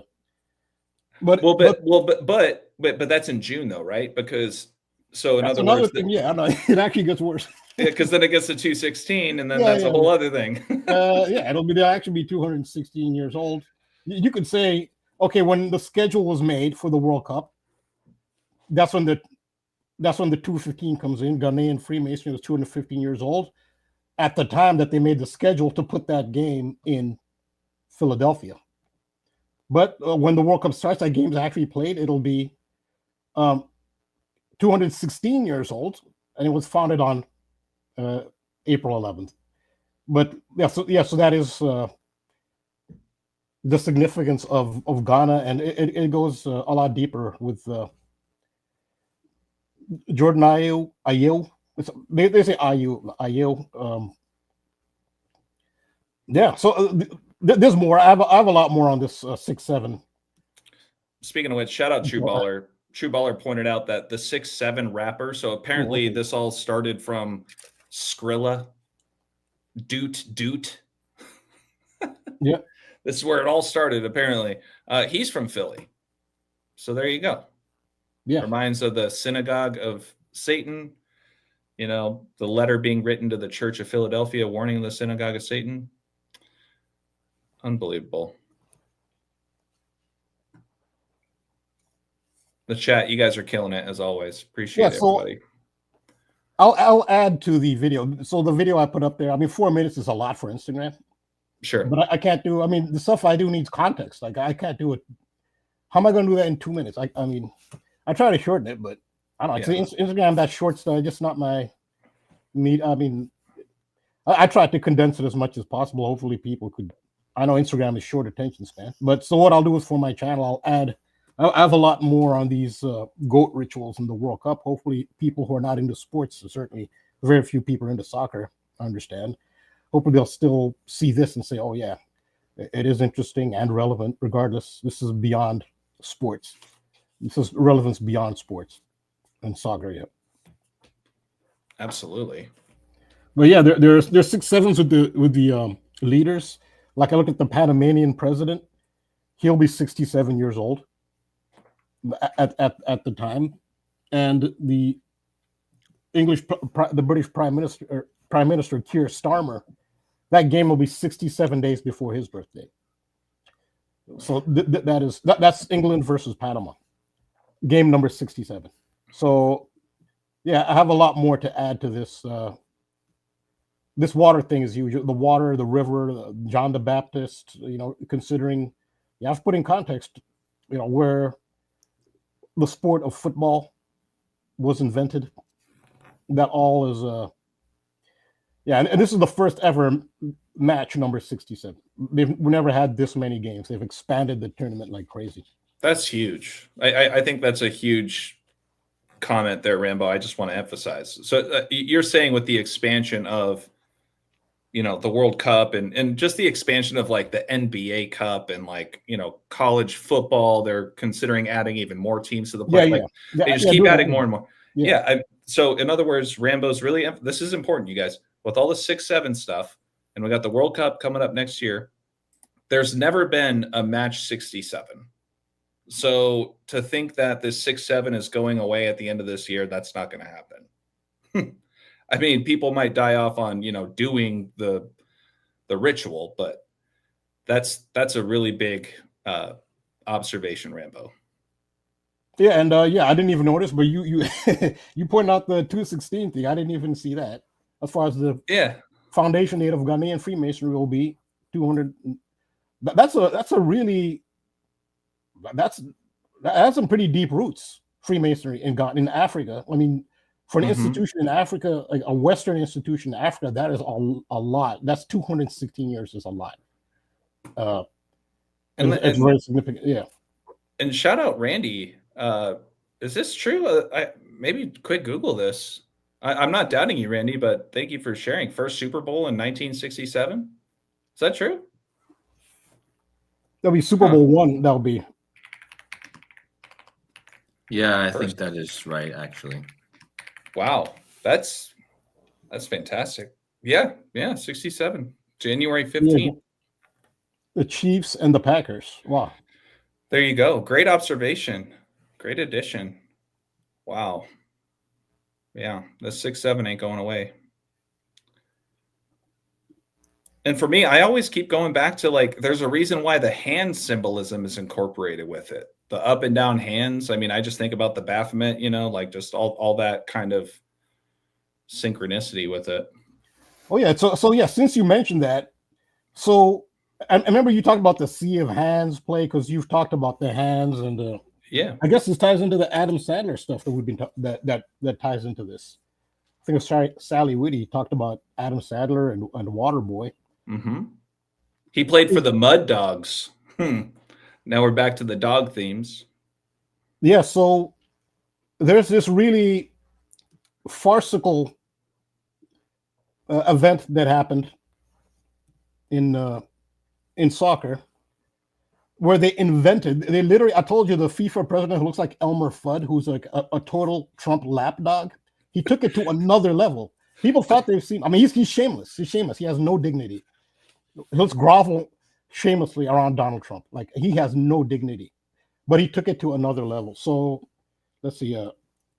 I thought of your decode so what he did was he literally invented an award that never existed before, just for Donald Trump.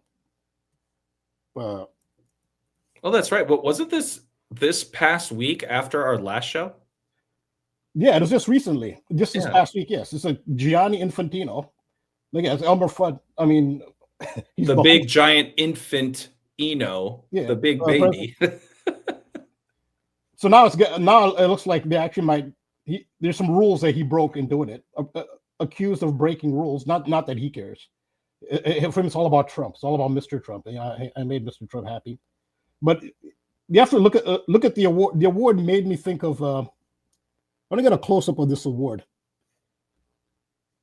Let's call it it's not really a statue. Sculpture. I'll put sculpture. Yeah.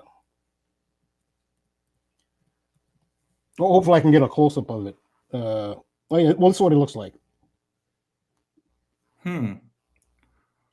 Okay. It reminds me of your Sea of Hands thing. Yeah.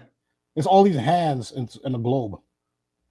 Well, and then all the stuff that you just did last week on shoot, the illegal alien who can't come into the U.S. and everything with the World Cup, and his hand illegally hitting the ball, and that was Diego Maradona. Yeah, exactly. And the hand of God. Yes, and the big hand coming out of the Economist cover. Yes, and the 2026. So yeah, so you were on this hand thing. Well, your hand decode is really coming. It's coming back full circle. And what do? You put your hand over your heart, huh? Yeah, it's coming to fruition. Yeah, definitely now. Like it'll take me to another screen if I. Yeah, but there's the hand I talked about. Yep. And you talk about the Sea of Hands play. Sea of Hands.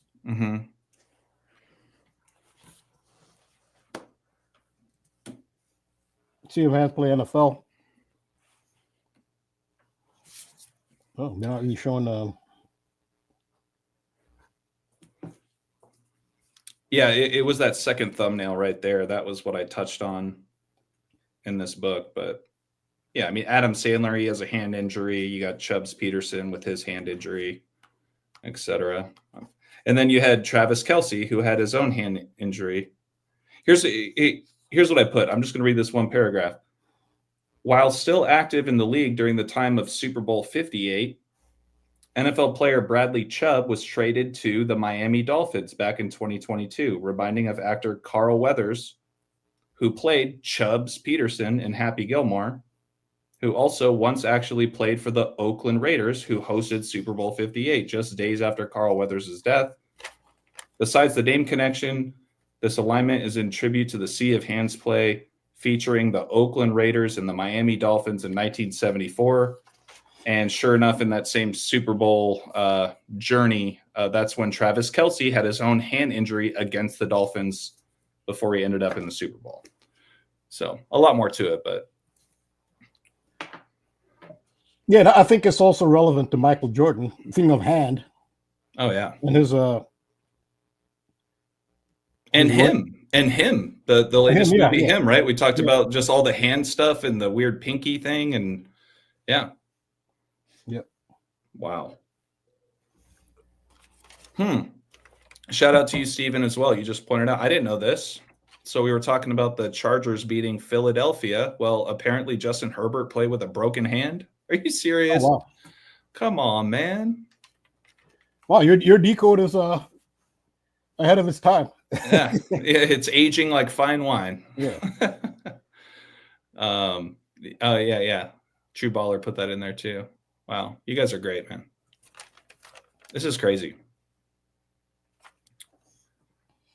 Yeah, so yeah, I'll add to for my Patreon channel. I'll add to what I did for Instagram. The 67. Those are big ritual. Mm-hmm. And the water thing is huge. And see how North Carolina ties in with Bill Belichick. His girlfriend is Jordan Hudson. You know, that is so. Yeah, Jordan Hudson. Yeah, from North Carolina. The game will be right by the Hudson. It'll be on the shores of the Hudson, more or less. And we had a crash in the Hudson River, right? We had a helicopter crash in the Hudson River earlier this year. Did a whole video on that months ago.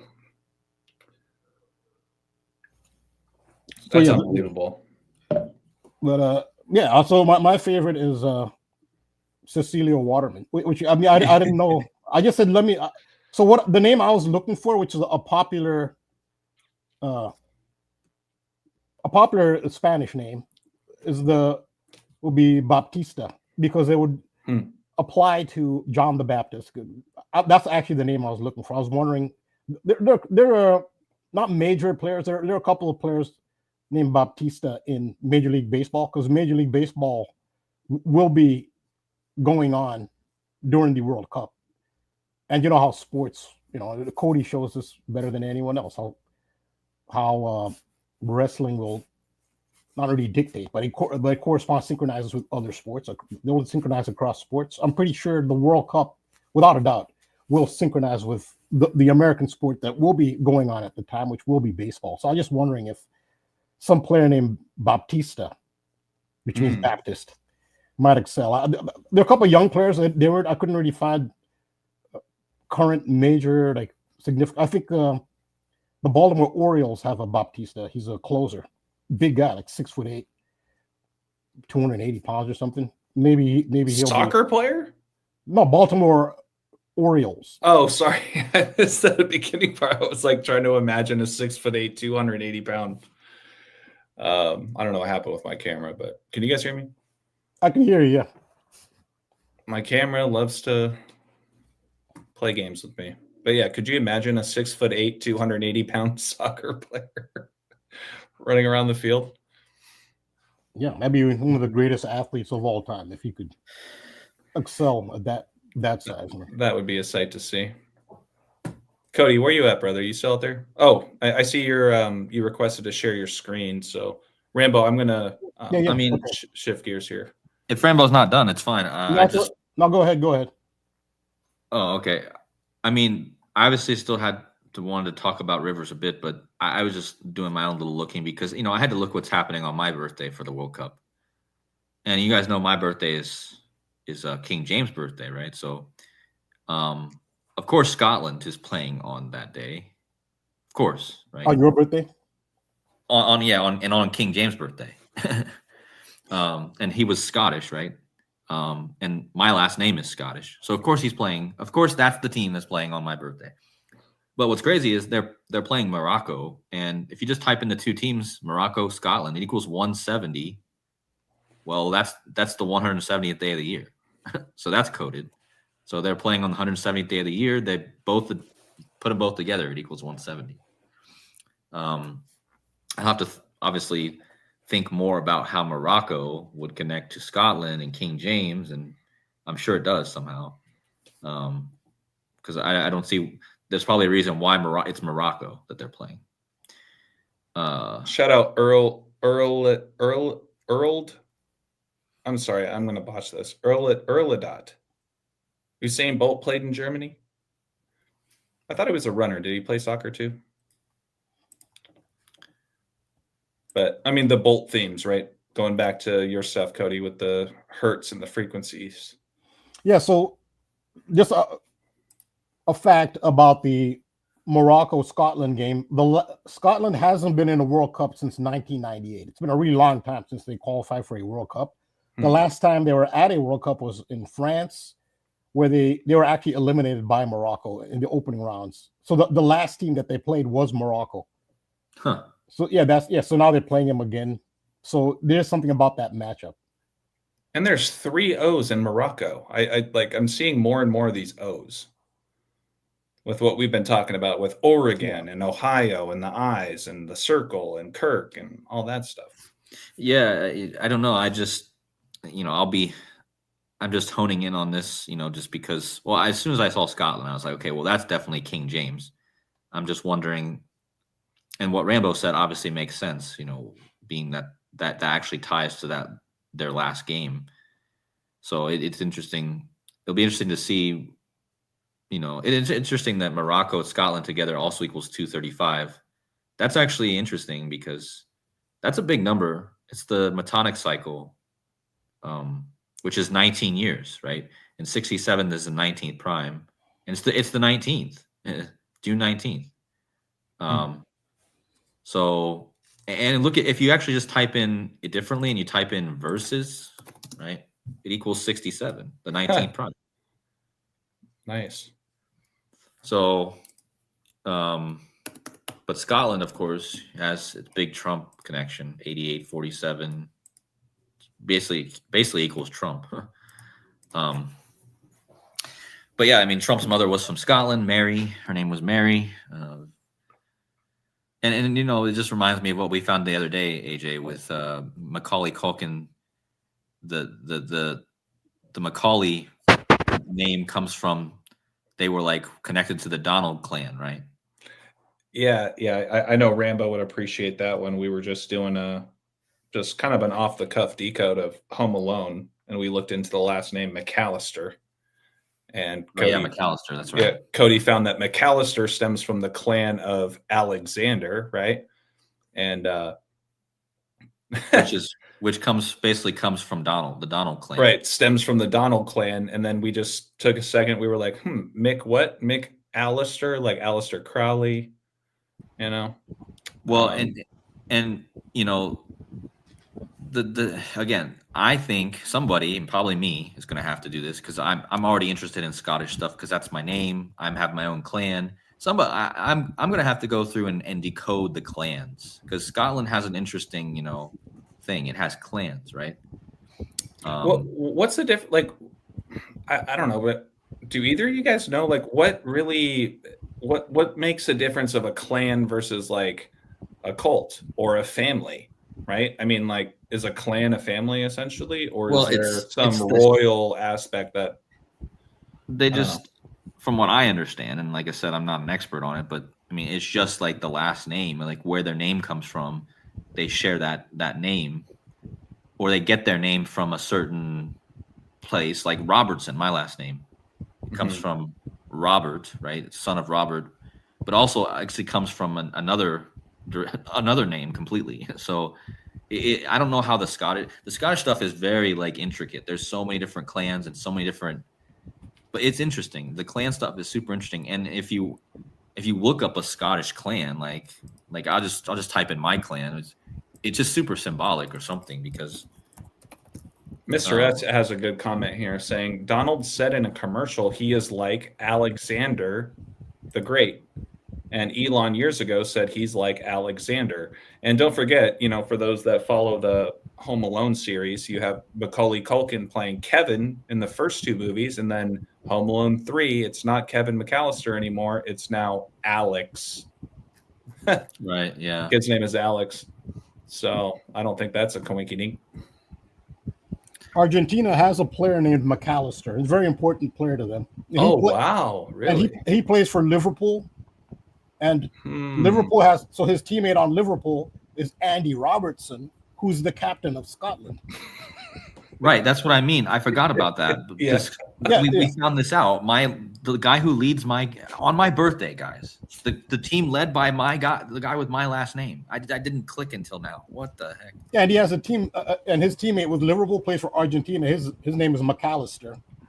So here I am typing in Robertson clan too. I just typed in my clan, right? But like, yeah, Rambo. Did we talk about this on a live last week, or did we talk about it off stream? It was off stream. We talked about it.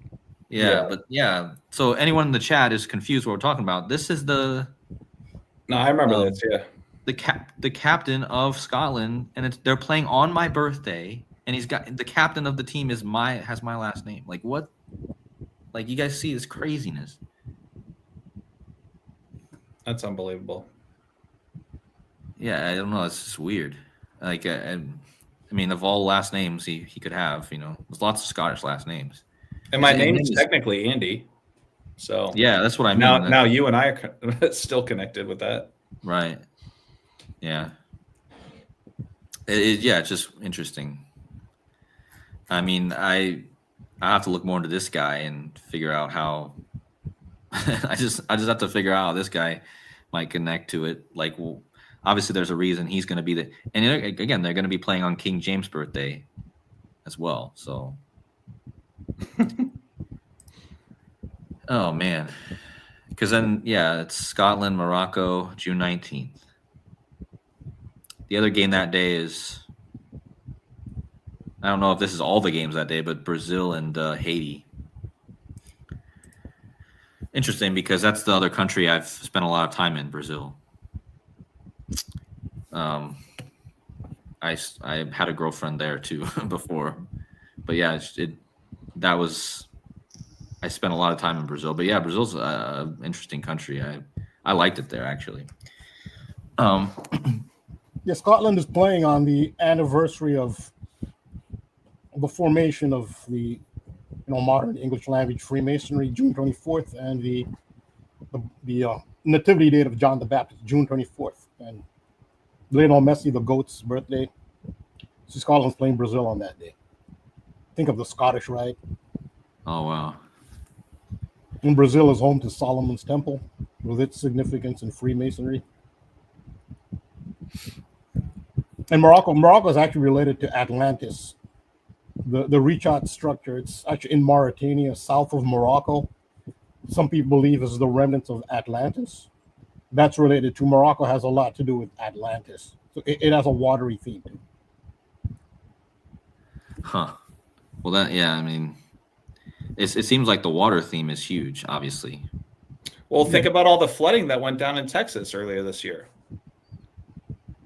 Yeah. You know? Yeah, and then it's just so funny that I didn't even know that this was going to be the topic, but I this whole rivers things, it just is so funny how Rambo was going to talk about all this water stuff, and then Rambo didn't even know about the rivers thing, right, Rambo? Actually, Bobby Simpson sent me right before the show. I saw a text from Bobby Simpson informing me. Yeah, he sent me a text too. Actually. Oh, he sent you as well. Okay. but I already knew. But like, oh, yeah, I didn't know. I found out from him. But can we all just zoom out for a second? Like, in what universe? Like, for people to think that these games are real, that the NFL is a legit organic league, that we're gonna bring in a retired quarterback who's 44 years old, who has 10 kids and is a grandfather. We're gonna have him come in and hopefully save the Indianapolis Colts this year. It's like I'm just. But hey, watch him take the Colts to the promised land this year. Oh my God! Don't even say it. I'm not even getting my hopes up about this. You know what? It's all about so putting it into the atmosphere, right? But if he does that, that wouldn't say much for football. For fans of other sports or who don't like football, what does that say about your sport? That a 44-year-old grandfather who hasn't been playing forever can just saunter in. Yeah, no preseason, hasn't been working out. I mean, there's no reason for him to diet, and that wouldn't say much for your sport, at least for the position of quarterback. You can't do that in basketball. You can't do that in soccer. Well, you got LeBron James, who's, Yeah, but he's in shape. You're talking about a retiree. Yeah, a retiree. Hey, let's call Michael Jordan right now. Let's see if we can get MJ back on the court, I actually saw some speculation of how some people actually are speculating. It's funny you say that. Just today, I'm doing all this decoding and stuff. I came across an article where they are actually speculating that Michael Jordan at 62, not based on his name, probably could make. I mean, it's a 12-man roster. Like, he could make it onto a 12-man roster at age 62. There's some people are speculating that he could actually, just based on his playing ability. It's funny you should say that. That's a speculation. I don't know if he could. Yeah. Oh God, dude. Somebody in the chat said that Phillip Rivers is probably a clue for the Chargers to go, which is a very and shout out Bobby Simpson. He was the first one to really remind me about this, because he said he said this like a week ago. He sent me a message, said a Chargers is a war horse, and I was like, man, I didn't even think of that this whole time. But now you have this guy coming back right as the Chargers win against Philadelphia, who was in the Super Bowl last year. There you go. And how much more perfect would it be? Because this blackout narrative. Again, who was in the blackout bowl? I've been telling you there's going to be a blackout at some point, because we had all this blackout stuff. And the Eagles are the ones who posted the blackout is commencing video from a few years ago that I've covered extensively. And they lost last night to the electricity team. But not only does this team connect to the electricity, it connects to horses, right? And so, yeah, their original logo, if you look it up, I guess I can just show it, but the original Chargers logo was a horse. Just some, Cody, really quick, when you were talking about that blackout thing, it reminded me of 2016 World Series, Cubs and the Cleveland Indians. You might remember in the 10th inning in Game 7, there was a delay. And I was like, wait, was that a blackout as well? It wasn't. But what it was a rain delay. So now we got that water and the lightning kind of connection there too. I just want to throw that in there with all the 216 stuff we were touching on earlier. Yeah. But yeah, sorry, I didn't want to get you off topic. No, that's a good point, because the water also connects to it. So, and Cleveland and Ohio and Chicago and Kirk and all that shit. Yeah. I mean, and I think what Mr. S said is it's very good theory because the Chargers are actually, well, the Colts absolutely destroyed. One more thing really quick, and shout out to you, Rambo, for pointing this out. Talking about the Hertz frequencies, what are the field goal posts? They are, what do they call those, Rambo? Tuning forks. They're tuning forks, and the Chargers won off of a field goal in overtime last night, kicking the ball through the tuning fork. You know what I'm saying? With 41 points, by the way. There you go. Super Bowl. Yeah. LA 41. Kobe Bryant. It was all Kobe Bryant riddle too. Yeah, for sure. Of course. But like, yeah, I mean, I think it could be very well be a clue for the Chargers. You're the snake, LA, that falls right back in with Kobe stuff. Like it would be really interesting if both the LA teams made it. I mean, the Rams are good this year, right? But I don't know if they'd do that. But maybe. You know what? It makes me think about the snake and then think about sound and frequency. Who are those people called that play a flute and stuff, and then the snake comes out of the basket and all that stuff? Snake charmers. Snake charmers, yeah. Maybe there's, I don't know. I'm sorry. I'm letting my brain speak. No, that might be something to that, though. But like the whole horse thing too, like, yeah, I just can't overlook the Chargers, I guess, at this point. And again, Bobby Simpson is the first one. So if this ends up happening, shout out to him because he was the first one that I can't believe I didn't think of it because it actually goes with my blackout stuff. It goes with the horse stuff. You've been on the frequency thing for a bit. Yeah. Well, frequency is like energy, like electricity, right? I think that's why the frequency game, the first game of the season, had that storm, so that it connects. And that's why last night you had Rivers, right, being 528, like the Hertz, right, and then and there was a bolt on Charlie Kirk's canopy, right, yeah, and somebody mentioned to me that a possibility of something like that might make sense. The Seattle, so he said that he thinks it's possible that the two quarterbacks in the Super Bowl will be 10 and 14. Like Charlie Kirk's birthday. Yeah, right? That would be fitting. And that would be.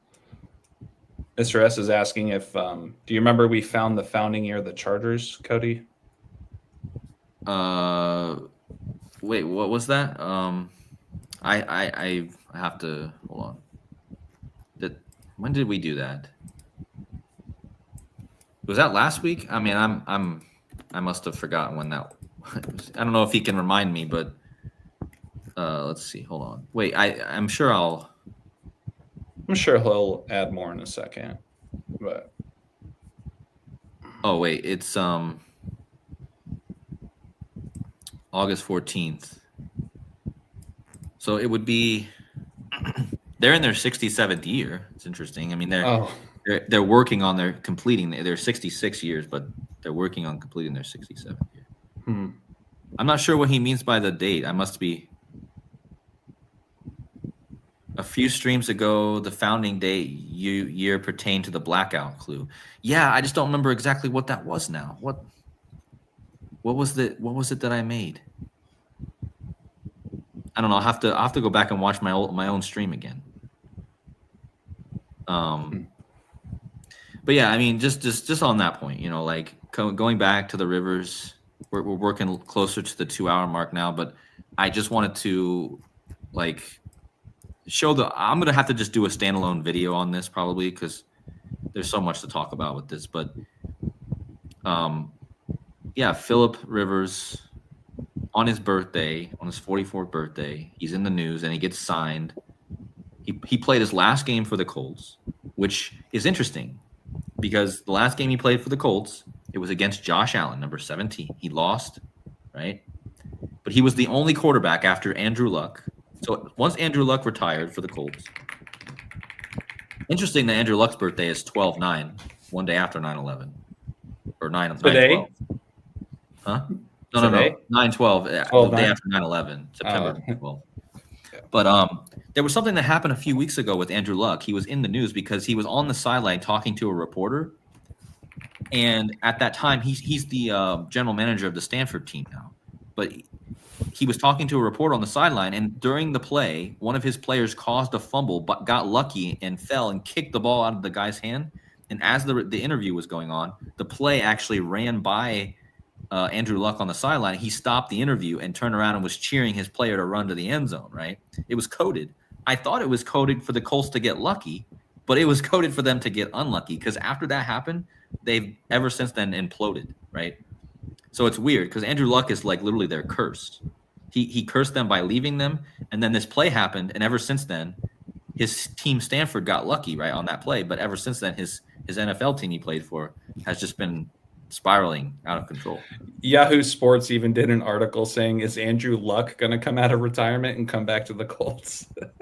I mean, to be honest, that Andrew Luck looks older and more fragile than probably Phillip Rivers does. If you've seen him lately, he's like thin and got gray hair already, and Andrew Luck looks almost older than probably. I wouldn't be surprised if Phillip Rivers looks younger when he comes. I haven't seen him, and I haven't seen an actual interview of him recently, but it wouldn't surprise me. That 44 is huge because, you know, with all the horse connections we're talking about, let's not forget about the Cowboys. What do Cowboys ride? Horses. You know what I mean? Yeah. And that was all against Philadelphia. Then you have the Lightning stuff happen in that game, and 44 total points scored, 4-point difference, 4 minutes and 44 seconds when the time stopped. And then now we got enter Phillip Rivers of the Chargers, or from the Chargers, and the Colts. You get my point. Yeah. And another person in the chat said, Ya2737 says Josh Allen is the clue. And I totally agree. That could also be. I think this could either be a clue for Josh Allen or the Chargers. I mean, one of those two. It's very interesting to see, because Josh Allen, remember Jim Irsay, the owner of the Colts, he died on Josh Allen's birthday. Number 17, Josh Allen, right? Now, Josh Allen, number 17, retired number 17, Phillip Rivers. It was Phillip Rivers' last game. But check this out. This is what's crazy, all right? And so this is all about John Cena. This is 100% about John Cena. Like, so in your face obvious, too. So John Cena just did his interview last night. His with an ESPN reporter, by the way, Tom Rinaldi, right? Because ESPN is now all on WWE. But this interview, which I watched some of, but in the interview, he made a big point about.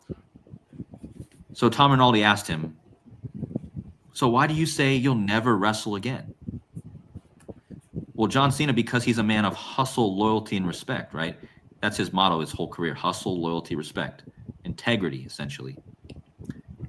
John Cena said this. He said, I normally don't speak in absolutes, but I told everyone, all the fans, all the people, that once my skills do not match the product, once my age catches up to me and I'm not able to compete anymore, I will retire and I will not wrestle again. That is my word, and that's my integrity. I will not wrestle again. So think about this. You have a guy coming out of retirement now. As John Cena is saying, basically on the same day, he's saying in his interview, saying, my word is that I will never wrestle. Not that I will never appear in WWE again, but I will never step foot into a ring, because I will feel like I'm robbing the fans.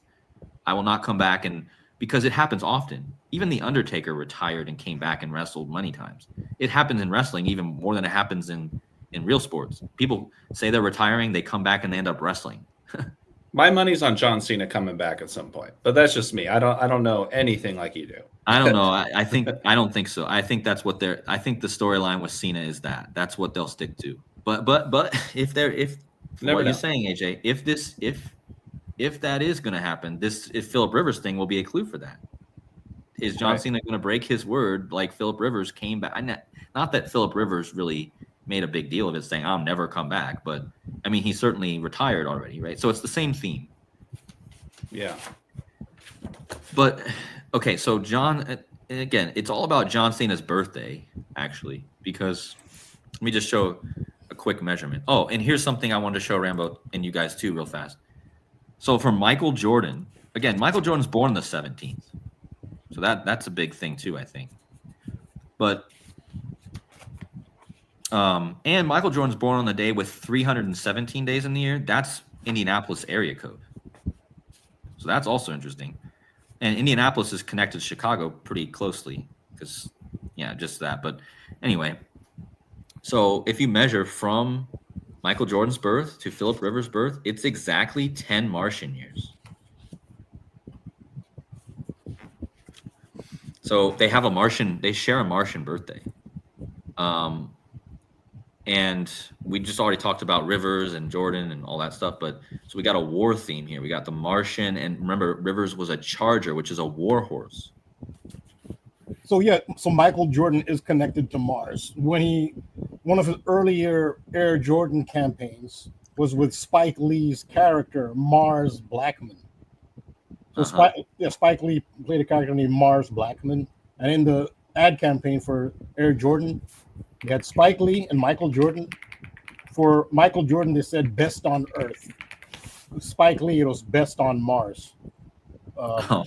So yeah, he does have. So he also was alongside Marvin the Martian, Michael Jordan in Space Jam. I was just pulling that up, thinking about Space Jam. Yeah. Right. Yeah. So Martian. So there's another connection too through Kobe Bryant's Hall of Fame induction, which Michael Jordan, he's the one who inducted Kobe Bryant into the Basketball Hall of Fame. Well, that happened by coincidence. The day that happened, there was a Moon, Mars, Sirius conjunction.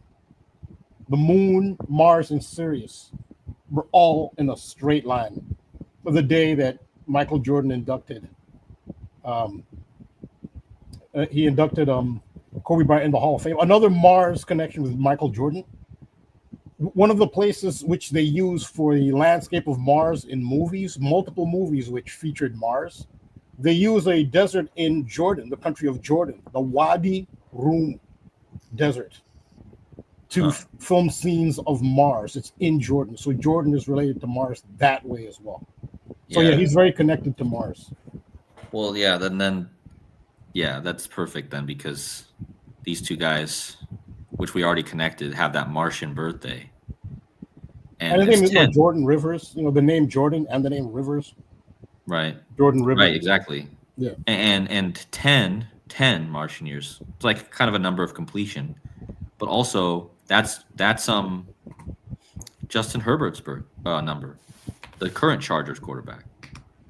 So that might also be a clue. But yeah, that's I just wanted to add that. That's kind of was a bit off topic of where I was going, but that is very significant, I think. I just thought of? I just pulled up Michael B. Jordan, the actor. Yeah. His birthday's February 9th. That was the date of last year's Super Bowl when Philadelphia won. Huh. That's interesting. Michael B. Jordan's birthday, Philadelphia wins. Huh. The war horse thing relates to Mars as well. The god of war. Right. Mars, war horse. Yeah. Yeah, so the what was I gonna say? John Cena, right? Retiring now. Philip Rivers coming out of retirement. John Cena, the never seen 17. Philip Rivers wears number 17. He's going to be replacing number 17, which means that Philip Rivers, if he does come back and play, he's not going to wear 17. That's interesting to see what he's going to end up wearing. But yeah, so look at the time span between John Cena, the never seen 17, right? That's what they call him, to the birth of Rivers. Well, it's John Cena's birthday. 4 years, 230 days. This 230 is interesting too, because in the Indiana-Ohio State game, and shout out to Decoding Our Reality, another YouTube channel, there's an interesting connection between the popes and world wars starting, and it all connects with the number 23. For instance, I can't remember all the details. I wish I had it up, but basically, in short, the popes that died or became pope in the year of the world war starting, it was all connected by a date, duration, span, or something of the number 23. Now, what made this date, December 7th, even more interesting, not only all the stuff we already shared, but it was 230 days after Pope Francis died. December 7th. It was also 203 days after Pope Leo was inaugurated. These are the same durations that manifested when the World War started. I think it was Pope Pius X either died. I think he died 230 days before World War II started. So the same span. But look at the day duration between Rivers and Cena. 4 years, 230 days. So you have the 23 again. Rivers was born on the day with 23 days in the year. So there's your Michael Jordan connection right there. His middle name is Michael. He's born on the day with 23 days in the year. His last name is Rivers, Jordan River. He's got the 23 connection. It's Michael Jordan all the way. But back to the Cena connection, because Cena's the GOAT in wrestling, Michael Jordan is the GOAT in basketball. But 4 years, 23 days. John Cena's born on 4/23. And so also, man, I got to go back in my chat with Derek because all my info's just there. I had any time to build slides for this. But yeah, so this is Cena's birthday, 4/23, right? And 4/23 is also another interesting thing to think about. Is 4/23 is actually the supposed birth and death date of Shakespeare. There's a huge Shakespeare thing, I believe, going on. Because Cena's kind of like really like poetic, the way he speaks sometimes. John Cena is definitely going to be connected to Shakespeare somehow. I haven't looked into that enough to know what to start, but anyways. Before I forget, Cody, I just wanted to shout out Mr. S again, just pointing out that Herbert has the same birthday as Bad Bunny. Right, exactly. Yeah. Exactly. Yeah, Crazy. That's a big point. That's a big point that I've totally forgot. So anyways, Jones. Okay, so Jones goes down with a torn ACL. Joan Rivers. Right, Jones. Joan Rivers. Yeah, there's probably a whole Joan Rivers thing here. Bye-bye, Dan Jones. Hello, Rivers, right? Joan Rivers. So anyway, I'm not going to have enough time to go through most of this, but we'll just... So John Cena's running on the last time is now. This is just an interesting gematria connection. Equals 212. Philip, Michael, Rivers, 212, right? So that's interesting. Just going back through my notes here. So the moon equals 4/23. So there is a big moon thing here. The moon equals 4/23. This is Cena's birthday. Daniel Jones is a big sun riddle because his gematria is 864. He also equals 108, which is that's a huge gematria or geometry thing. The 108 with the sun, the moon, and the earth has all that 108 connection. So Daniel Jones is a huge sun symbol, and he goes down, right? But now you have Philip Rivers connected to Cena, and the moon is connected to water, right? So, yeah. So the moon equals 4/23. Let's see. So Jones, Jones got hurt 230 days after Pope Francis died, right? And John Cena was born 230 days after, or Rivers was born 230 days after Cena. So this is all connected with the popes. But just to end this, so Daniel Jones, on the day that Rivers fully was announced that he was coming back, look how old Daniel Jones was.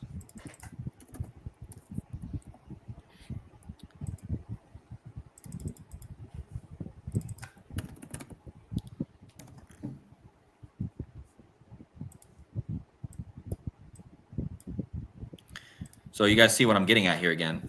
Daniel Jones was 10,423 days old today. And on Rivers' birthday. Remember, this is the same span, the 4/23. This is Cena's birthday. The day duration between Cena and Rivers, 4/23. Daniel Jones was 10,423 days old, right? Which also means that on the day he was injured, if you don't add the day, Jones was 10,421 days old. Well, when did Pope Francis die? 4/21. And that's important because the day Cena essentially won his 17th title in most of the world it was on 421 is essentially when he won his title, and that was the day Pope Francis died. So he was a signal for that death. Cena was hugely connected to Francis's death. But the 421, of course, is the day he died. What's interesting about that is that, well, it was on Pearl Harbor Day. Again, shout out to Machinator. He says attack on Pearl Harbor equals 82. 421 is the 82nd prime. It was also 28 years, 6 months, and 11 days. So he got hurt 6 months, 11 days after his birthday, which is also interesting. What else is it? I'm all over the place. There was one more thing I really wanted to touch on. Oh, here's the real big clue. So the 423, right? I just told you Cena's birthday, the date duration. Well, I just happened to just look and see how many touchdowns Phillip Rivers is currently on. So check this out. Here's his touchdowns, right? His passing TDs in his whole career. Guess what he's stuck on? He's currently on 421 passing touchdowns, which means if he plays, is he going to get to that 423? Possibly, is he going to get to that 423 touchdowns in his career the day after? If he plays this weekend, is he going to somehow throw? If he throws for 2 touchdowns, that'll be even a miracle. But like, and look at the underdog. Look how big of an underdog the Colts are now in that game versus Seattle. Seattle, guys, water. They're playing Seattle their first game back. His first game. So, but yeah, he can basically get to 423 touchdowns, which is John Cena's birthday. He could do this on the day leaving 17 days in the year. Because that's the day leaving 17 days in the year, and it has 17 date numerology. Look at this. December 14th, 17 days left in the year, and 17 date numerology. And Daniel Jones, interestingly, will be 10,428 days old. That was the year. That was the day of the blackout this year. The 428 was the blackout in Spain. And Chargers connection, right? So I'm wondering, maybe we wonder if we get a blackout right after that. I just always thought that this Cena thing was so big that maybe, I could be wrong, but maybe after Cena does officially retire, and I haven't even talked about who Cena's facing now, that we've officially confirmed who his opponent is. I can't even get into that right now, but I'll just tell you his name is Gunther, and he's Austrian, right? So he / German. So of course I'm here in Germany again. But what's interesting is the day before, right? The day before the United States turned 9/11/01, or it was a span. The United States was a span of 9/11/01 days old. Gunther beat LA Knight, which is a blackout theme. Again, LA Knight was in the pitch black match versus Bray Wyatt, who's connected to KODI. And LA Knight lost to Gunther for Gunther to actually, because it was a tournament, and Gunther won and beat LA Knight, which allowed him to have the opportunity to face John Cena in his retirement match. We all knew it was going to be Gunther. I knew it was going to be Gunther the whole time. But the fact that he beat LA Knight, which is the blackout theme, his name is literally LA Knight, but spelled like a Knights in the Round Table way. But still, it's all about like an LA darkness, right? And remember that show, 911 The Blackout, it was in LA. There was a show a few years ago called 911 The Blackout. It was in LA. Anyways. That was while Philly was in the Super Bowl, I think their first year.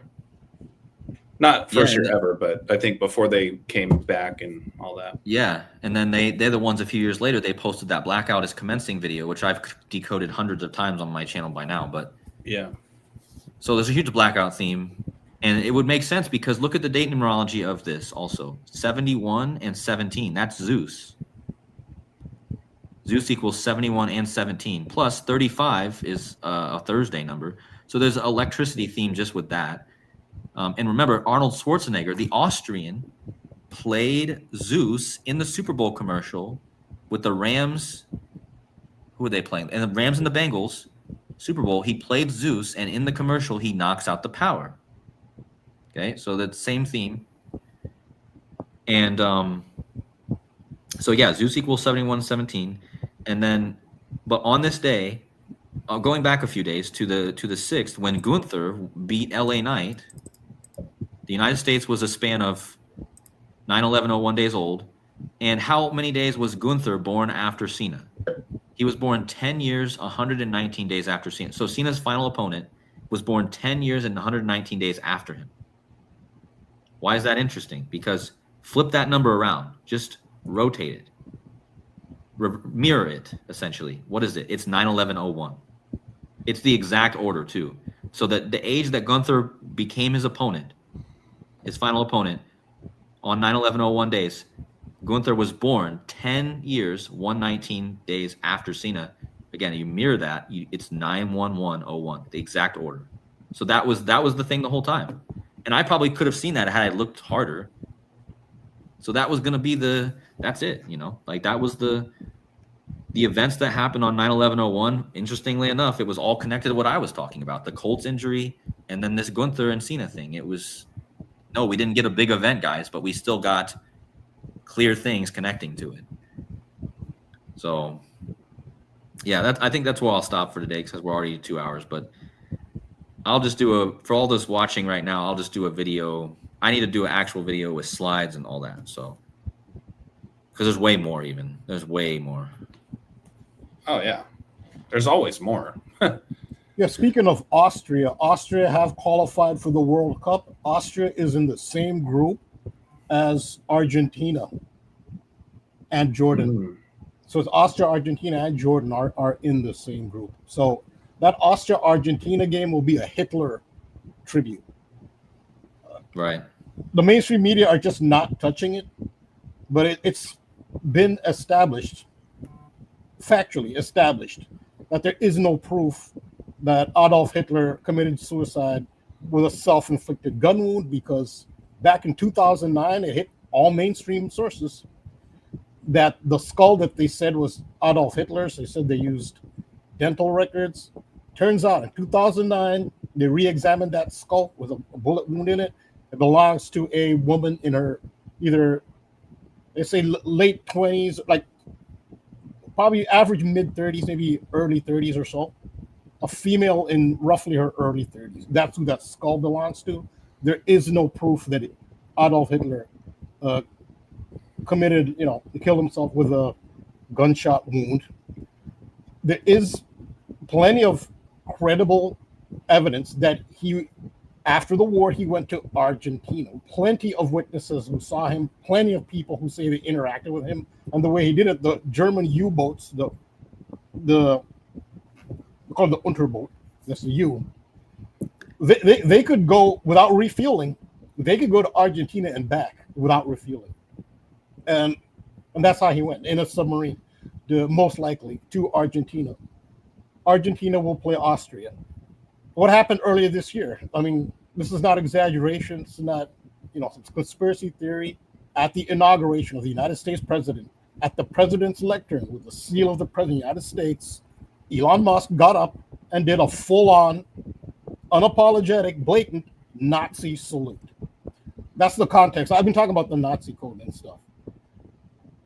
And at Trump's World Cup, which he will preside over, which is why they didn't have him serve consecutive terms.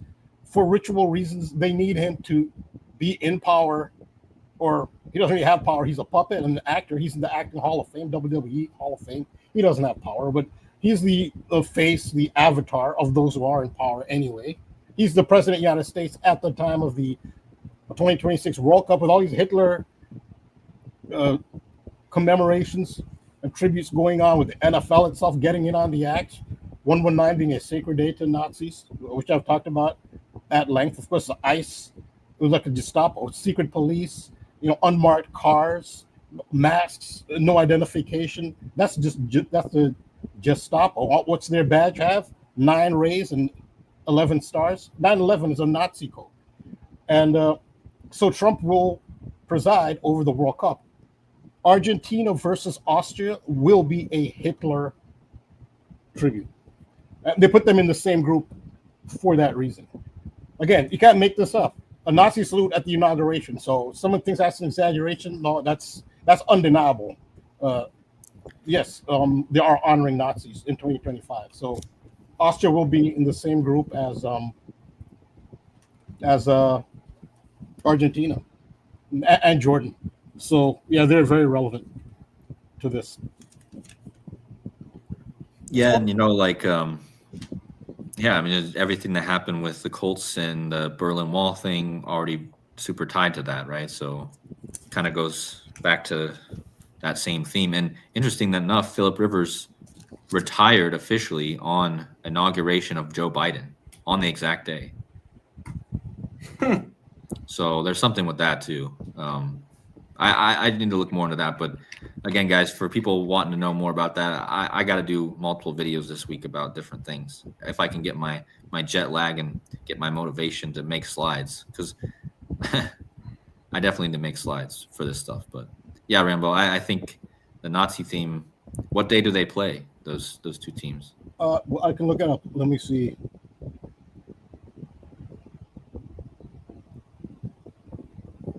Let's see.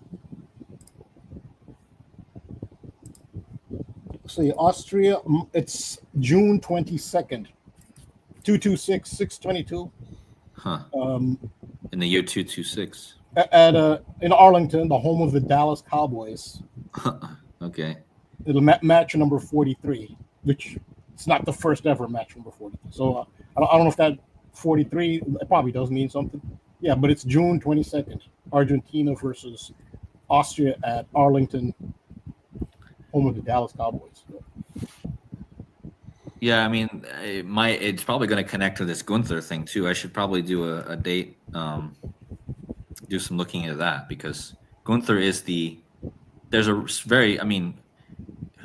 they're choosing this guy to retire the GOAT, right? So he is one of the best current wrestlers. He's not even that young, really. This whole thing was supposed to be about promoting young people, but the last two people that were in the tournament, LA Knight, he's almost as old as John Cena, but he's new. He didn't come into the company until just recently. And Gunther is 38. He's not young. But he's younger than Cena, but I mean, he's not going to be around that long. But Gunther, he's super symbolic. I mean, he's Saturn. Gunther equals Saturn. It's all about time too. It's like Cena is leaving because of time, right? Gunther equals 93, like Saturn. Yeah, and it just, definitely should look more into this Gunther and this Austrian connection, because I feel like that's a big thing. He looks like an Austrian too. Gunther. When I see Gunther, he looks like they chose him probably because he even has the look of like a Roman Nazi. I don't know if you've seen him, Rambo, but just look at a picture of him. He looks like I don't even know how to describe it, but when I see him, I'm like, yeah, this looks like he looks like a Roman general, like, or something like that. Like I don't know how to explain it, but anyways, that's. No, I think I know what you mean. The kind of look you're talking about.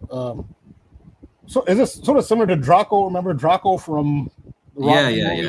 Yeah. That kind of look, like, right. Like no emotion, kind of. Yeah, exactly. The funny thing is, he comes out the song he comes out to, he's different, because his entrance music is not like a modern song. It's not like a rap or rock. It's classical song by it's Symphony Number 9 by what's his name? I can't remember his name now, but it's not an old artist. It's not like Mozart or anything, but it's you'll have to look. I don't want to pull it up now, but it's a specific reason I think they're using a classical song for that, because that's not common in WWE. Just want to make a real quick comment. So as far as the possible Josh Allen connection, is the name Joshua, and that's where this is a common theme, because Daniel Jones just played in Berlin. Berlin is known for the wall that came down. What other wall in some people think is history/mythology, whatever, is the walls of Jericho. And right. who is it who brought down the walls of Jericho? It was Joshua. So that's what Josh Allen is. Josh Allen is Joshua. Brought down, so he's associated with the wall coming down, just as Daniel Jones is associated with the wall. There's a connection there through the wall. Another wall connection is Richard III. He's the last king of the House of York in England. He lost the Battle of Bosworth Field. It was last war that ended the War of the Roses. The House of York was a white rose. The House of Tudor, the Tudor rose was the House of Lancaster. But his horse was called Wall. Richard III's horse was called Wall. So in the final battle of the War of the Roses, Richard III fell off Wall. But that was the name of his horse. So that's where Shakespeare, you talk about Humpty this. Dumpty. Yeah, Humpty Dumpty. The reason they called him Humpty Dumpty is because Richard III had scoliosis. So his back was arched, and his back was a little bent. It wasn't straight. So he had a bit of a hump. So Humpty Dumpty was Richard III. He was Humpty Dumpty.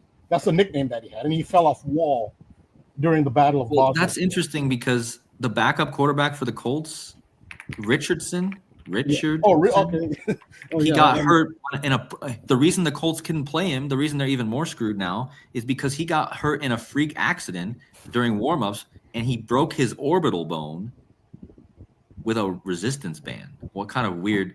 Doesn't that sound a bit like Humpty Dumpty? Broken orbital bone, like a circle, like an egg is like a circle, like Richard.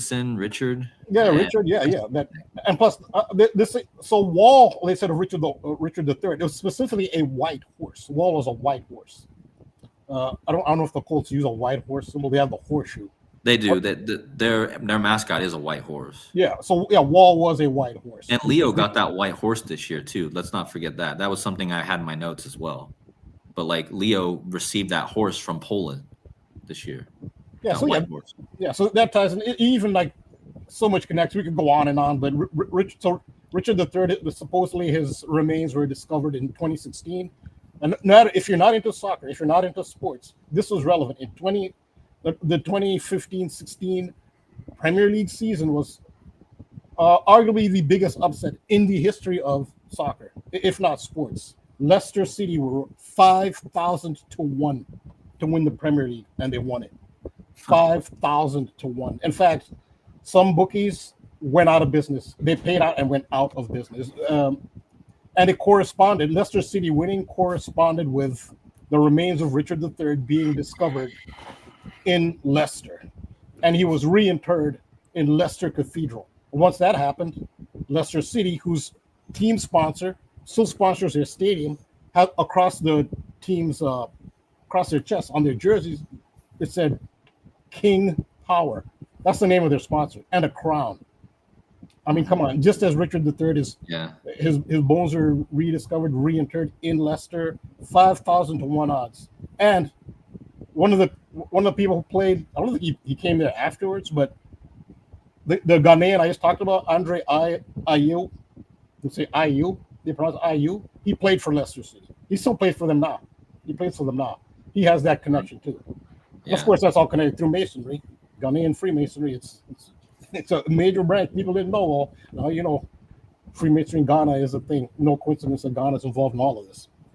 So those are some of the Wall connections. It just reminds me of, how much Wall stuff has really happened. Trump, Wall. Gunther's name is actually Walter. So. Yeah, I'll end it there. No, go ahead. What'd you say? No, go ahead.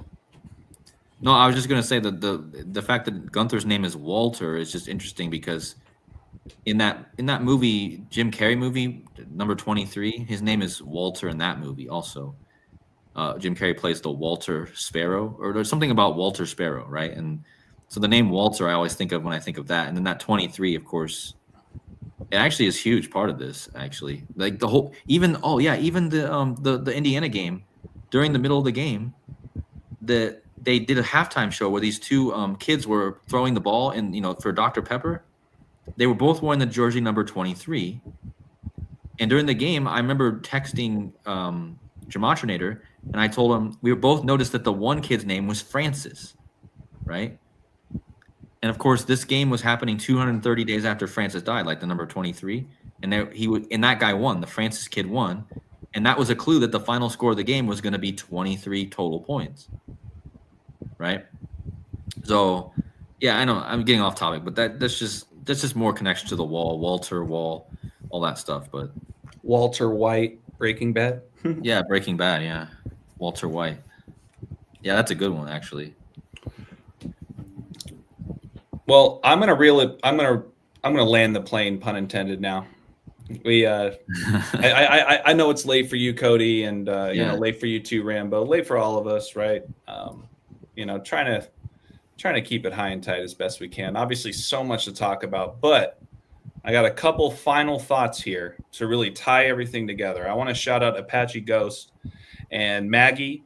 Talking about Geraldo of Rivera, and my my spidey senses kind of popped up with what you were just talking about, Rambo. Jericho, Geraldo, Rivero, Philip Rivers. Guess what his middle name is? Michael. His middle name's Michael. If you look up where he's from, Mount Sinai, Beth Israel, New York. Wow. He's from Mount Sinai, Beth Israel, New York. And he went to Brooklyn Law School. His middle name is Michael. So we got the Michael Jordan themes there. That's amazing. Thank you guys for sharing that. Oh, man, there was one other one. It might come back to me, but I get... Oh, here was the other one. Joan Rivers. Joan Rivers died quite some time ago. But Cody, look at the date of her death. Does that date look familiar to you this year? Yep, absolutely. Perhaps the first game of the NFL season this year. Yep, the 4-4-4 game. With all the 44s, and then you had Marshawn Nealon, number 94, die.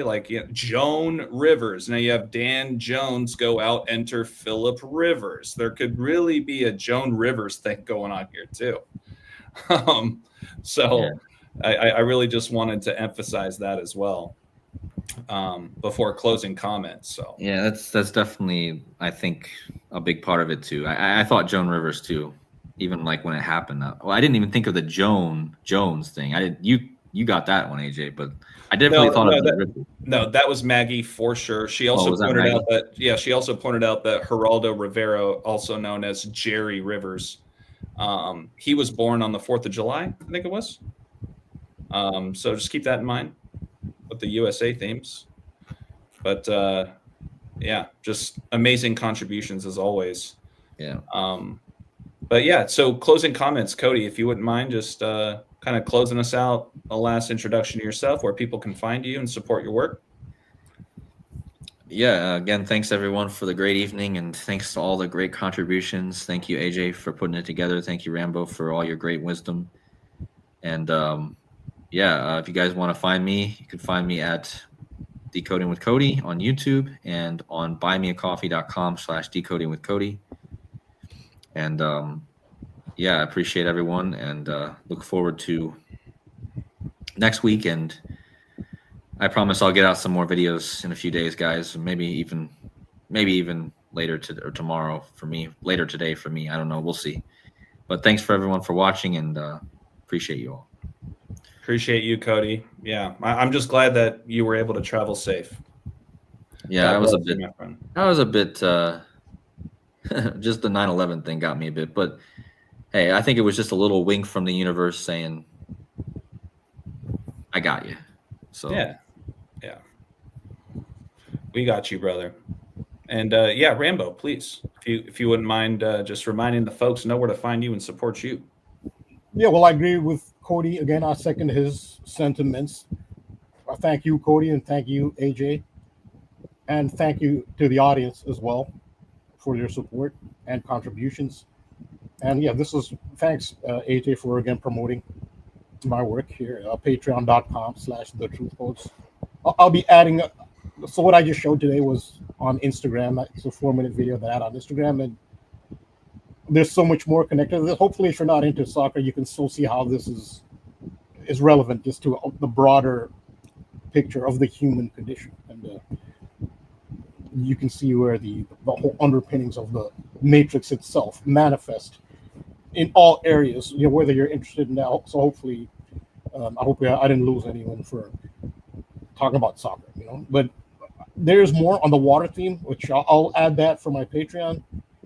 There's so much more on multiple other topics. There's the underdog theme, which is still ongoing, and fallen angels. I'm working on something on the fallen angels theme, and hand of God. That's an idea of the things I'm working on. And thanks again, AJ, for putting this together. Of course, Rambo. Yeah. Yeah. Thank you. It's a true blessing to always have you every week. That's why this is the best night of the week. This is the best show in town. And Rambo, $5 a month. That's the best deal in town. Yeah, of course. True blessing, you guys. I'm so glad to have you guys in my corner. And everybody in the comments, all the viewers, all the contributions, you guys make this show. Seriously. There's always something groundbreaking every single week. And, none of this would be going on without you guys. Seriously. Like, you guys are keeping this alive, and I really appreciate it. I don't need to reintroduce myself. AJ Balll Don't Lie, 3 L's and Ball. Let's not forget how we started this stream. The Time magazine cover. The end is near. Donald John Trump. John Cena. The last time is now. We spent a lot of time talking about Michael Jordan tonight. Don't forget about Michael Jordan's The Last Dance, which came out during COVID 2020. April 19th, 2020 is when this released. So I'm thinking about the end is near. The last time is now. The Last Dance. Time. Cycles. Circle. New beginnings. Something's coming. So be prepared. Love always, everybody. Thank you guys so much for all the love and support. Please make sure to hit that like and subscribe on the way out. Doesn't cost a thing. And without further ado, we'll see you guys on the next one. Take care. Peace, ballers.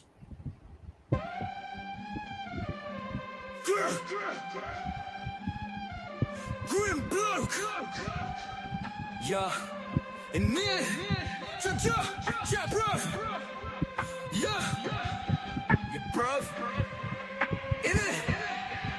Grim blood. Let me tell you about this one time. I went through a porthole and snuck into the North Pole and got picked up in a Hyperborean DeLorean. They said they knew I was a Webster Merriam historian, master the numerical Gregorian, the hysterical mystic, no more than a Pythagorean, conspiracy theory Ethereum in the etheric fear realm. I thought they were gonna take me to the crematorium in their Hyperborean DeLorean. Tested me on my Sumerian, Shakespearean, knew I was a numerical vegetarian, Aquarian, that I knew about the Tartarians, barbarians, Mars radium, aliens, salt of the earth, solution Selenian. Spent the night in a Hyperborean chamber. I looked around and thought, bruv, who hired the painter? Hyperborean memoriam, auditorium, all cause I got picked up in the Hyperborean DeLorean. Introducing